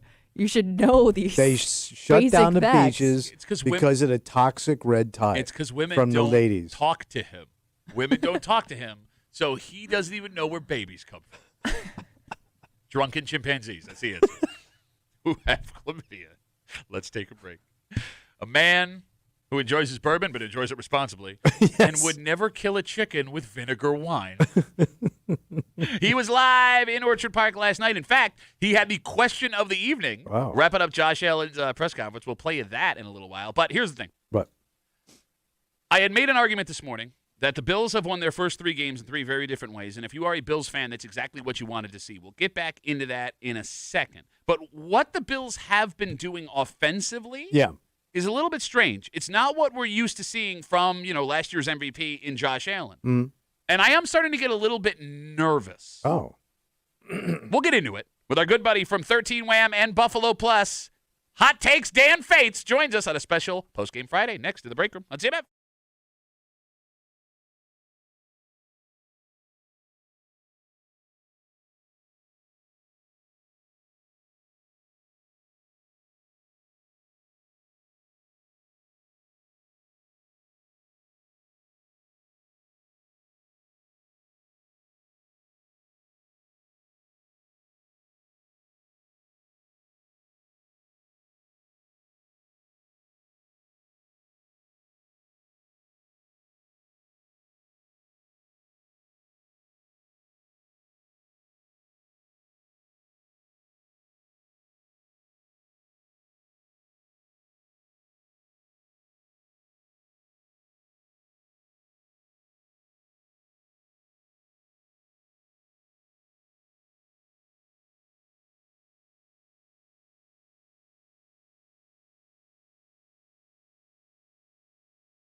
Your Buffalo Bills are 3-0. Damn. Your Buffalo Bills are entrenched as the number 1 team in the AFC East. Your Buffalo Bills at this moment have a 2.5-game lead over the Kansas City Chiefs, a 1.5-game lead over the Baltimore Ravens for the number 1 seed in the conference. Things are good. Yeah. Although, if we're all being honest with ourselves as Bills fans, that game did not go the way we thought it was going to go. You're hanging out in the break room. Rochester's Classic Rock, 96.5. WCMF, the closest 10-point win you will ever witness. Last night, a 31-21 Bills victory in prime time over the Miami Dolphins. The Miami Dolphins have lost 7 straight games to the Buffalo Bills. Head coach for the Dolphins, Mike McDaniel, has never beaten the Bills in Orchard Park. It looks like he will survive another week at least. But you don't think he'll be there for the rematch down in Miami? November 9th, I think it is. He could be gone. I mean, their schedule gets soft, so maybe he does survive until then. Right. You know what? Well, you can ask me, but what do I know, Tommy? I'm just a guy in a kick-ass patch denim jacket. Yeah, I need like a sports expert. Well, handsome bastard. Well, Catalan is not available. Good-looking boy. But pretty boy. We do have our good buddy from 13 Wham at Buffalo Plus. Please welcome. Takes Dan Fates. Hey, Fatesy, how are you, buddy? Good. How are you guys? All right. Do you think McDaniel is the head coach when the Bills see them November 9th? Probably not. Ooh. But they fought more than I expected. That was a team that, like a lot of times they talk about like firing coaches, and you always think about like, have they lost the locker room? Like, will the team play for them? Like, if the Dolphins didn't show up yesterday, that kind of would have been the sign, like, we just don't want to play for this coach anymore, and that kind of would have been the message. The Dolphins didn't lose that game because of Mike McDaniel, that's for sure. They fought hard. They played better than I expected. I went in there saying there was absolutely zero chance that the Bills would lose that game.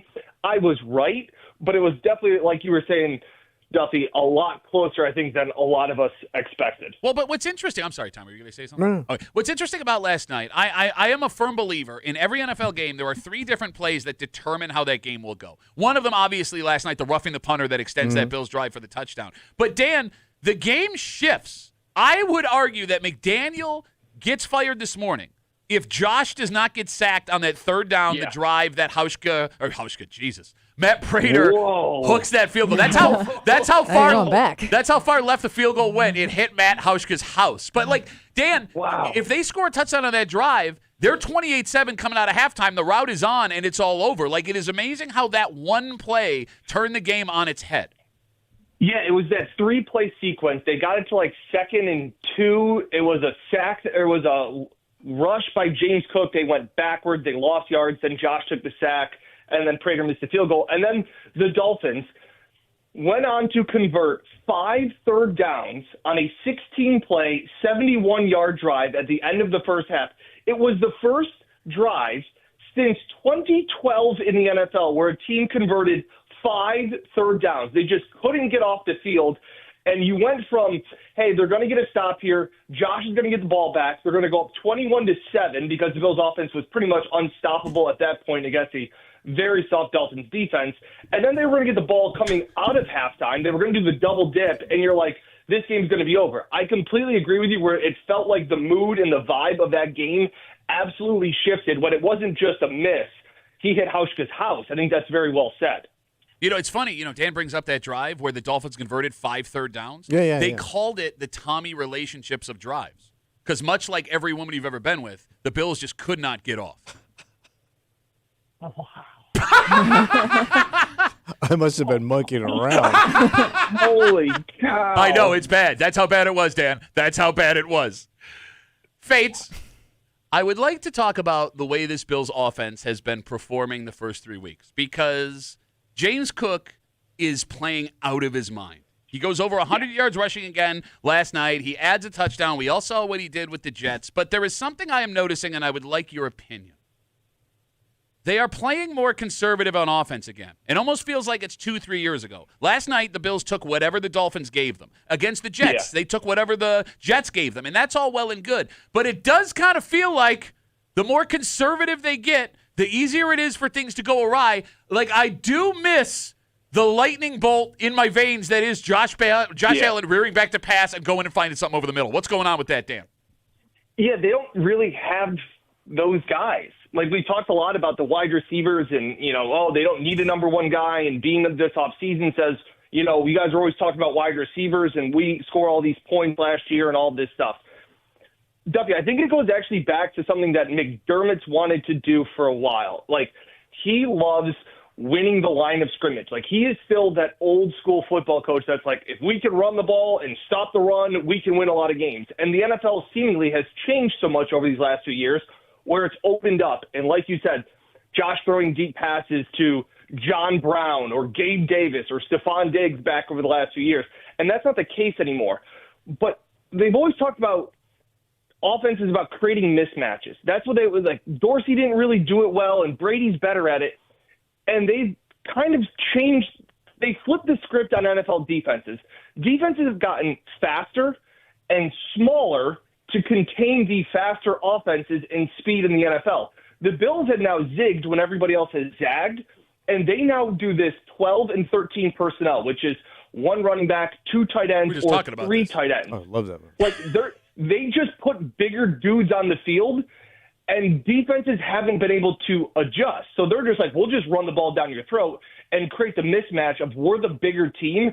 And yeah, I get what you're saying, Pat, because it is a little conservative. It is a little boring. It's super goddamn boring. Tommy is super mad. It sucks. He is so mad at the Bills offense right now. Prime time, slow ass Vince Lombardi you were football. going to go to bed anyways. It doesn't matter what they were doing. You I were want to out get up by and watch halftime. the replay. Even the replays are goddamn slow. Yeah, they are the first team in NFL history to be 3-0, score 30-plus points in those 3 games, and have 0 turnovers. So they have gotten to be if you can say boring, it's probably not the right word, but they I was bored. I know what I felt. It sucked. Well, yeah, but you also don't know. Yeah. You know, I know boring. You don't know ball. You definitely don't know ball. I know boring. I'm looking at it. I mean, wait. Well, how dare you? Did you not hear the joke about how you can't give women orgasms? Oh, you were mugging around, buddy. All right, Dan, I made an argument this morning. Dan Fates with 13 win Buffalo Plus. You know, opening weekend, the Bills, frantic comeback to steal victory from the jaws of defeat. Amazing win for the Bills. Last week, they go into the Meadowlands. They just blow a team out, win every way possible. Last night, Dan, you see good NFL teams lose those types of games all the time. You know, dangerous animal, divisional game, short week. Yeah. The Bills managed to close that game out. They have won 3 games in 3 very different ways. And my argument right now is we are seeing something that we haven't seen the last couple of years, and if you are looking for a sign that this is the year, it's that the Bills have managed to win every type of game so far. Yeah, absolutely. Like, good teams, bad teams, like the Dolphins are, find ways to lose. It's the roughing the passer. It's the unnecessary roughness on Josh when they were at the goal line at, like, the 2-yard line, and they went backwards for a play that you were like, oh, now they're going to be at the 5, but they hit Josh late and throw him to the ground. Like, that was very Rex Ryan-esque of the Dolphins. Ooh. Just like undisciplined, doing those like dumb kind of things to let other teams. Yeah, sure, entertaining, but they don't have any wins to show for it. So the one thing I'll push back on is the fact of they can win all these different ways. This defense has some issues. Now, with that being said, I think they will get help defensively. Like, they will get Ed Oliver back. They will get Michael Hoyt. They will get Maxwell Harrison to add some speed because there do seem to be a couple of issues in the secondary.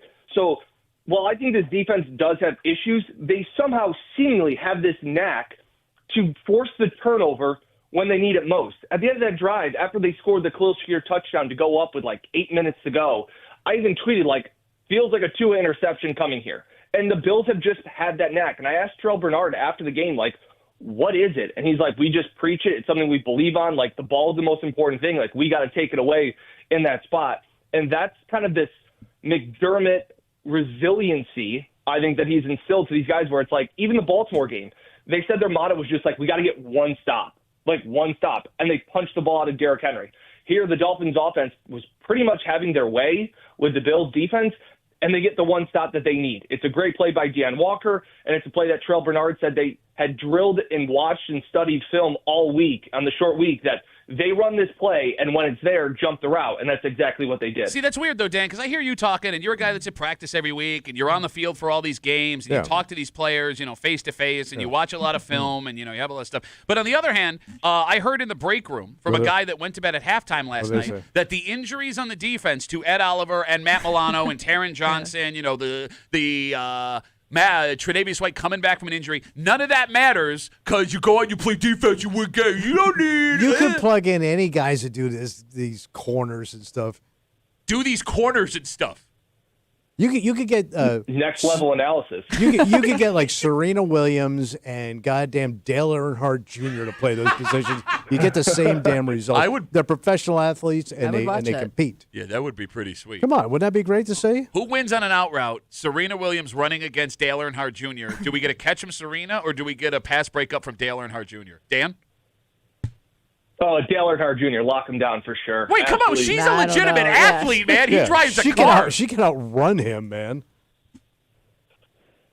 Yeah, I don't got next level analysis on this. There you go. Well, you were talking a lot of game back a second ago. Yeah, we were having some fun back there, fellas. Now you're getting a little out of hand. Speaking of fun, credit to Dan Fate. So last night, if you went to bed early like Tommy did, you missed after the game. There is a new tradition. What's that? It seems in Orchard Park. Ryan Fitzpatrick comes back home. Thursday they love night. him. Yes, they do. Well, one thing they love about it is now when the Bills win on Thursday night in Orchard Park, he takes his shirt off. Sure. And Josh Allen encourages him to take his shirt off. Yes. He can't enter Highmark Stadium without taking his shirt off at least once. You got it. Yeah. So in the post-game press conference, they're all talking ball with Josh Allen. But Dan had a great question for Josh Allen. Will we be able to hear Dan ask his question? I don't think so. All I right. think he just got the answer. All right, so Dan, everyone's talking about the shirt coming off, and you had a little tidbit that nobody else had. Yeah, I was on my phone during the press conference and saw that Fitz ended up taking his shirt off. So the Big J journalist that I am, I asked Josh how he got Fitz to take his shirt off because it seemed like he wasn't going to do it. And Josh said it was the fans, and then he kind of just laughed and was like, oh, I'm a showman. He's a showman. He knew he was going to do it. He wanted to play hard to get, but we knew that Fitz was eventually going to take his shirt off. Okay, I'm going to hear. Let me give you what Josh Allen said because there was something else I'll ask afterwards. Go ahead. He's a showman. Let's not. Come on now. He knew he was going to do it. He wanted to play hard to get a little bit, but he knew he was going to do it at the end of the night. I didn't know if that was an anniversary present to your parents. You know what? Yeah, happy anniversary, Mom and Dad. Here's Ryan Fitzpatrick without a shirt on. Was that you asking if it was an anniversary present to his parents? Yep, it was. Okay. Congratulations. That was a great quote you got from him. It's going to be everywhere today. Second question. Is it a little weird that you went to a guy, that, you work, you're kind of coworkers and everything, but you're like, hey, happy anniversary to your parents, Josh Allen? Yeah, no, it sounds insulting. Well, not insulting. It's just weird. It's just some deep research. Well, no, I mean, I would, if I'm his mom or dad, I get to why see would you be nipples. insulted? So it was after a question that he was talking about how he threw his 200th career touchdown pass, and he's like, oh, I didn't know that. He's like, that was cool. It's also my parents' anniversary, so that was a cool gift. Okay. All right. So I was playing off of that. Lightheartedness. Oh, a little callback. We weren't sure if you just had that information ready to go or not. Yeah, because that would have freaked me out.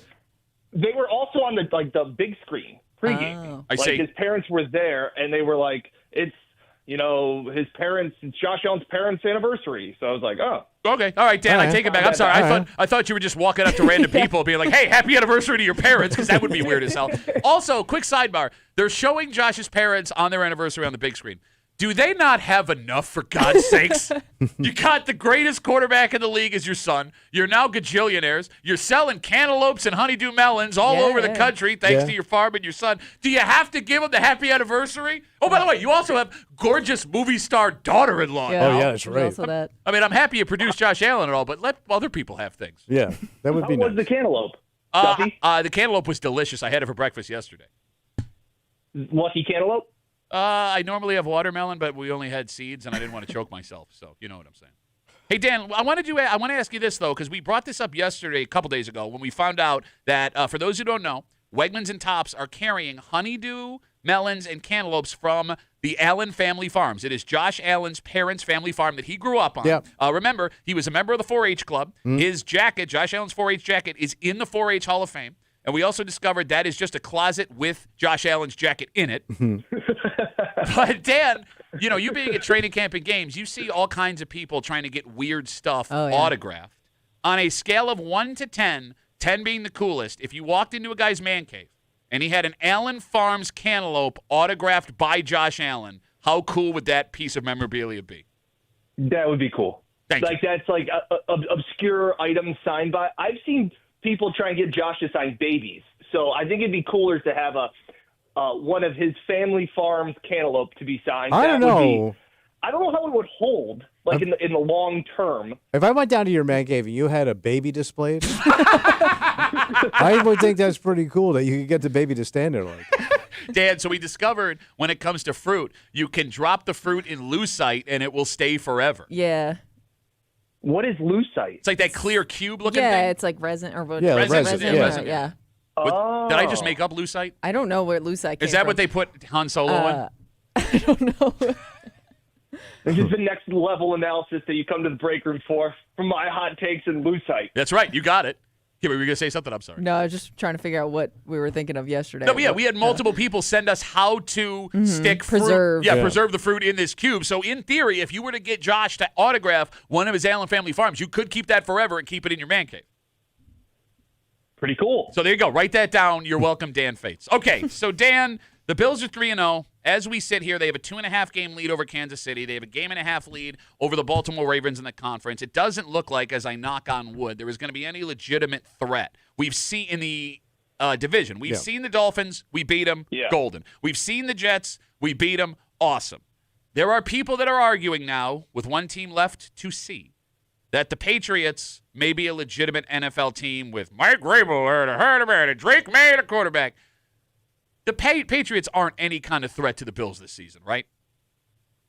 Not this season. I think at the end of the year, we'll be talking about, watch out for Drake May and what Vrabel's building there right now. Their roster isn't very well constructed at the moment, but Mike Vrabel really has made a coaching career out of getting more out of less talent than most coaches in the NFL. Think about his teams in Tennessee, led by Ryan Tannehill, and what he was able to do. So making Vrabel, is that the guy from Tennessee? Yes, that's what he He just had said. Derrick Henry the whole time. Oh, good argument. Oh, good analysis, Tommy. Take that, Dan. He had the greatest freak show of a man ever to just push people around. Yeah, I Dan. could have coached that guy. Can you name one other Tennessee Titan? I don't need name, to. like, Eddie George. Don't need to.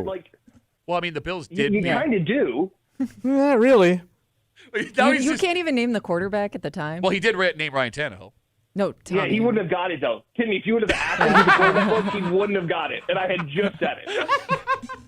It's like your argument about Belichick with Brady, man. Well, You get this freak show of a human being.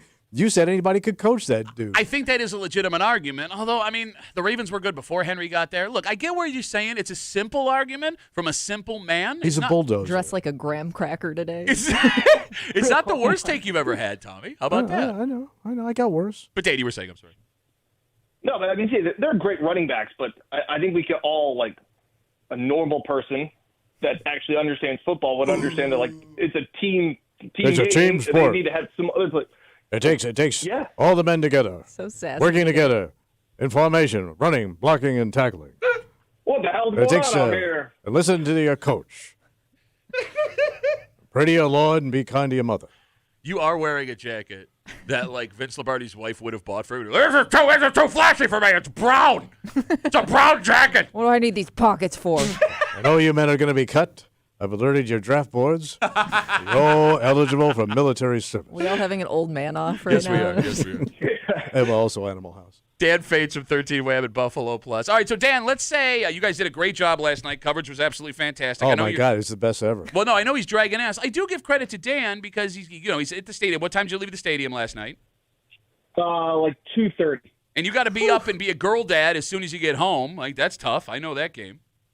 Yeah, I was up at 6:30. I got to bed by like 4:30. So he's going on 2.5 hours of sleep. That's why his analysis He's a kid. is so terrible. That's why it's so bad this morning. But Dan, let's say I love all the analysis that you and Jenna and Catalana do at 13 Wham, all the Buffalo coverage. But I wanted that Buffalo coverage, like, plus a little bit more. Where can I find that? Buffalo Plus YouTube channel. We probably recorded our drunkest, stupidest, craziest podcast last night. It just went completely off the rails. So that's up right now. Got to be out of control, bro. I hear it's brutal. The zingers alone. What would Mike Catalana off the rails sound like? Well, he's just wishing everyone's parents a happy You anniversary. got it. As you.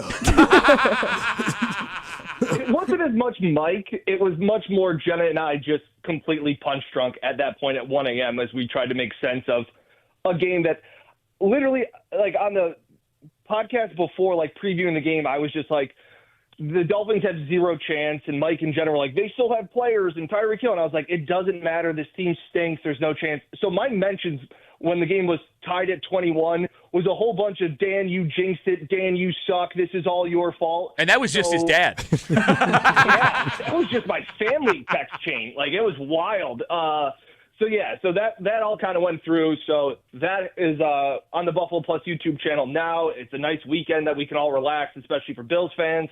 It's nice to enjoy a Sunday without it, but you can check out the Buffalo Plus podcast.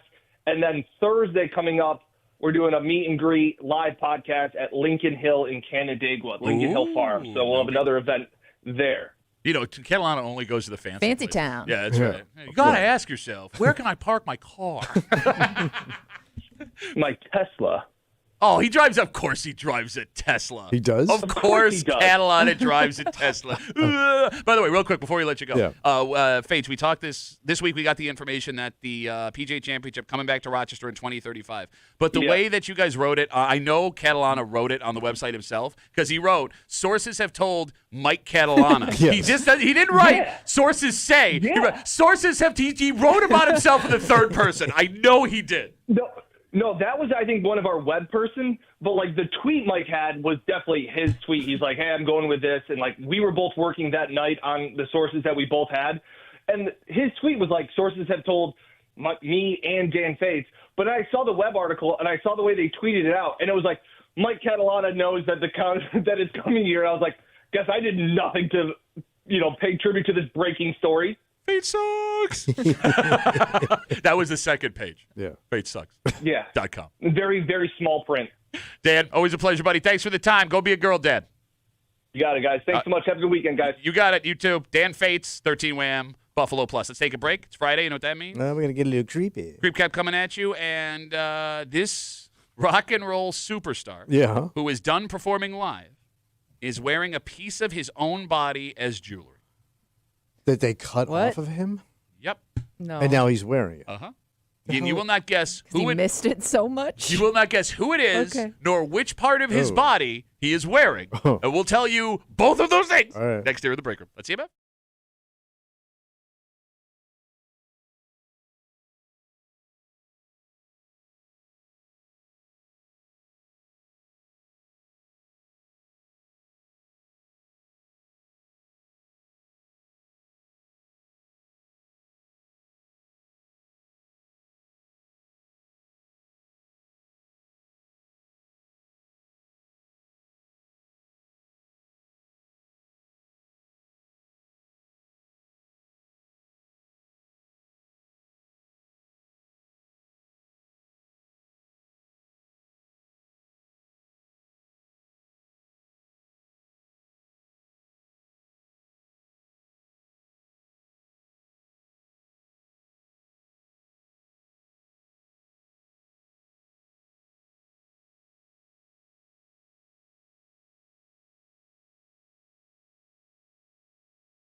I mean, I guess it's a unique way to say.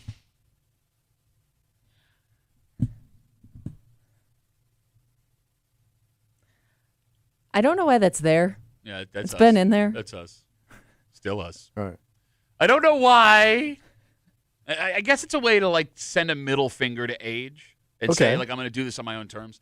It is weird that you would want to wear a piece of your body on you. Yeah, that's gross. You're hanging out in the break room. Like a piece that's been removed? Yes. Yeah. Yes.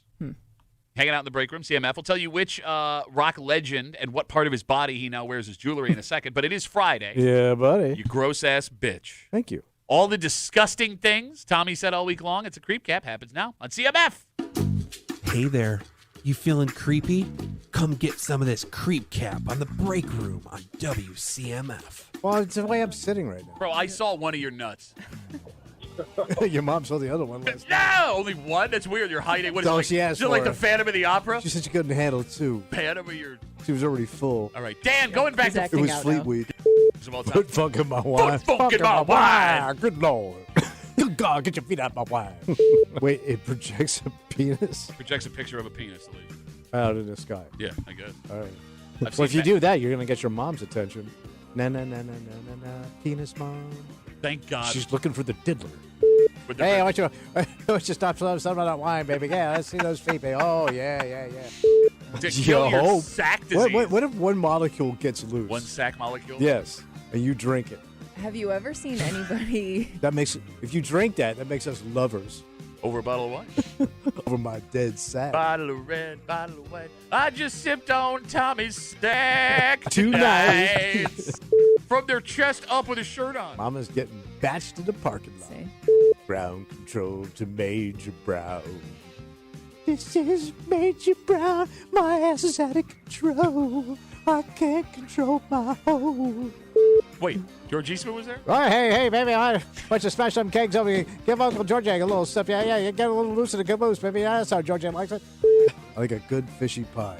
That's why I go to your mom's house. Yeah, we got it. No, Everyone saw it coming. because it's right next door to a nice pizza joint. But am I passing by and then I catch your smelly jelly or what? Don't even. What? Fish jelly. I would go to the doctor.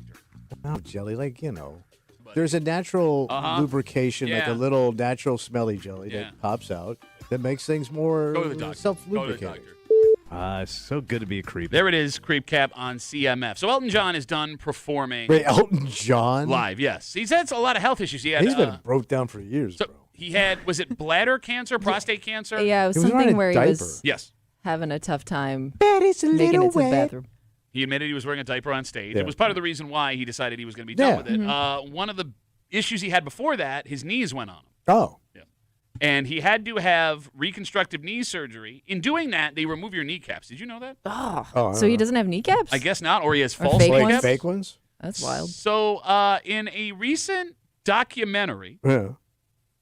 Elton John says that when they had the surgery, he asked the surgeon if he could keep the kneecaps, to which after the surgeon was like, he agreed. Right.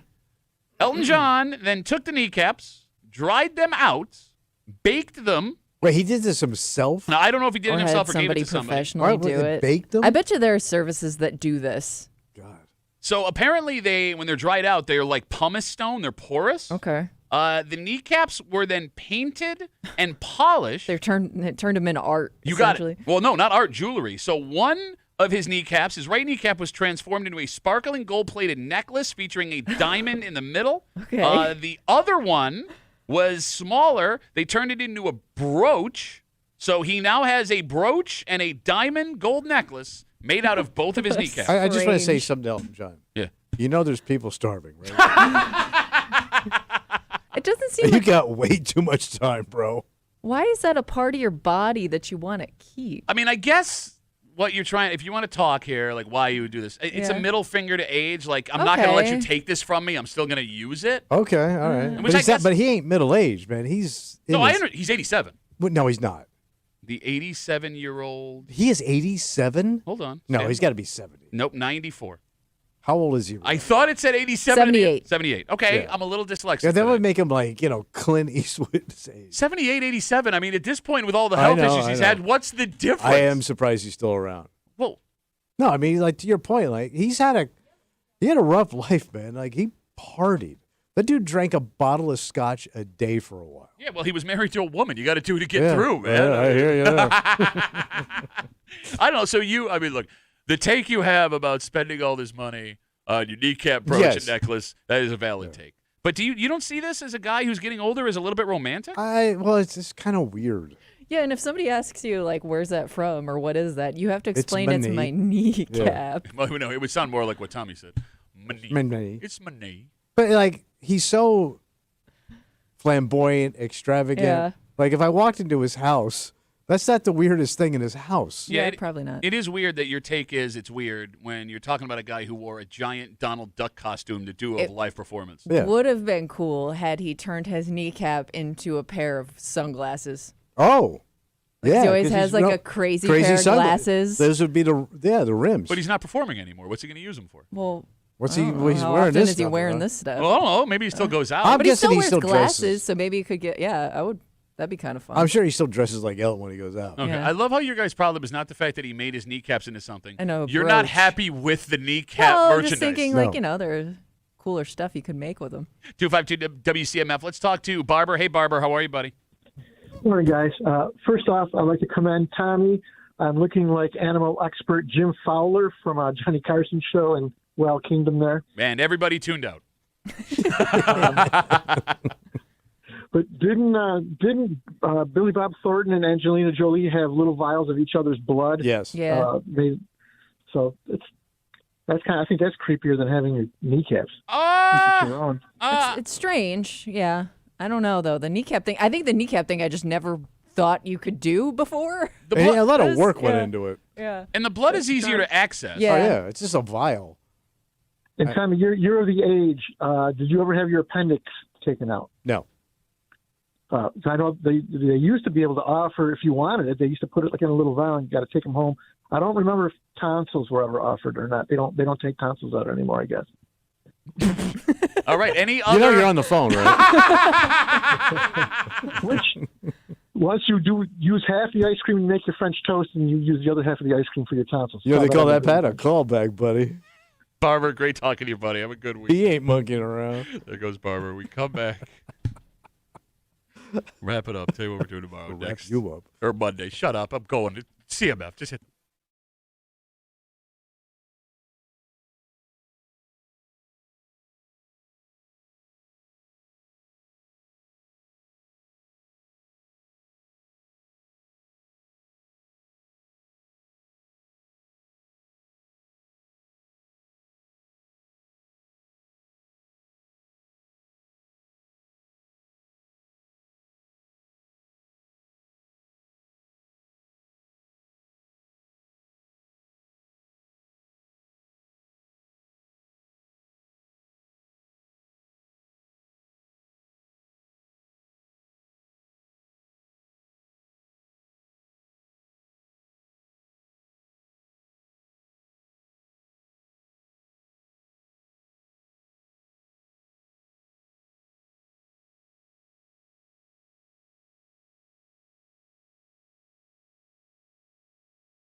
Hey, it's going to be Rapparoo. Howdy, old Friday post-game victory Rapparoo. You got it. Before we let you go, we got to remind you. What's that? You can go to WCMF.com right now, win your chance at a pair of tickets to see Femmes of Rock. Oh, yeah, the latest. The most sought-after hard rock violin act in the world. They're coming to Fort Hill Performing Arts Center on September 28th. Good luck following Catalana.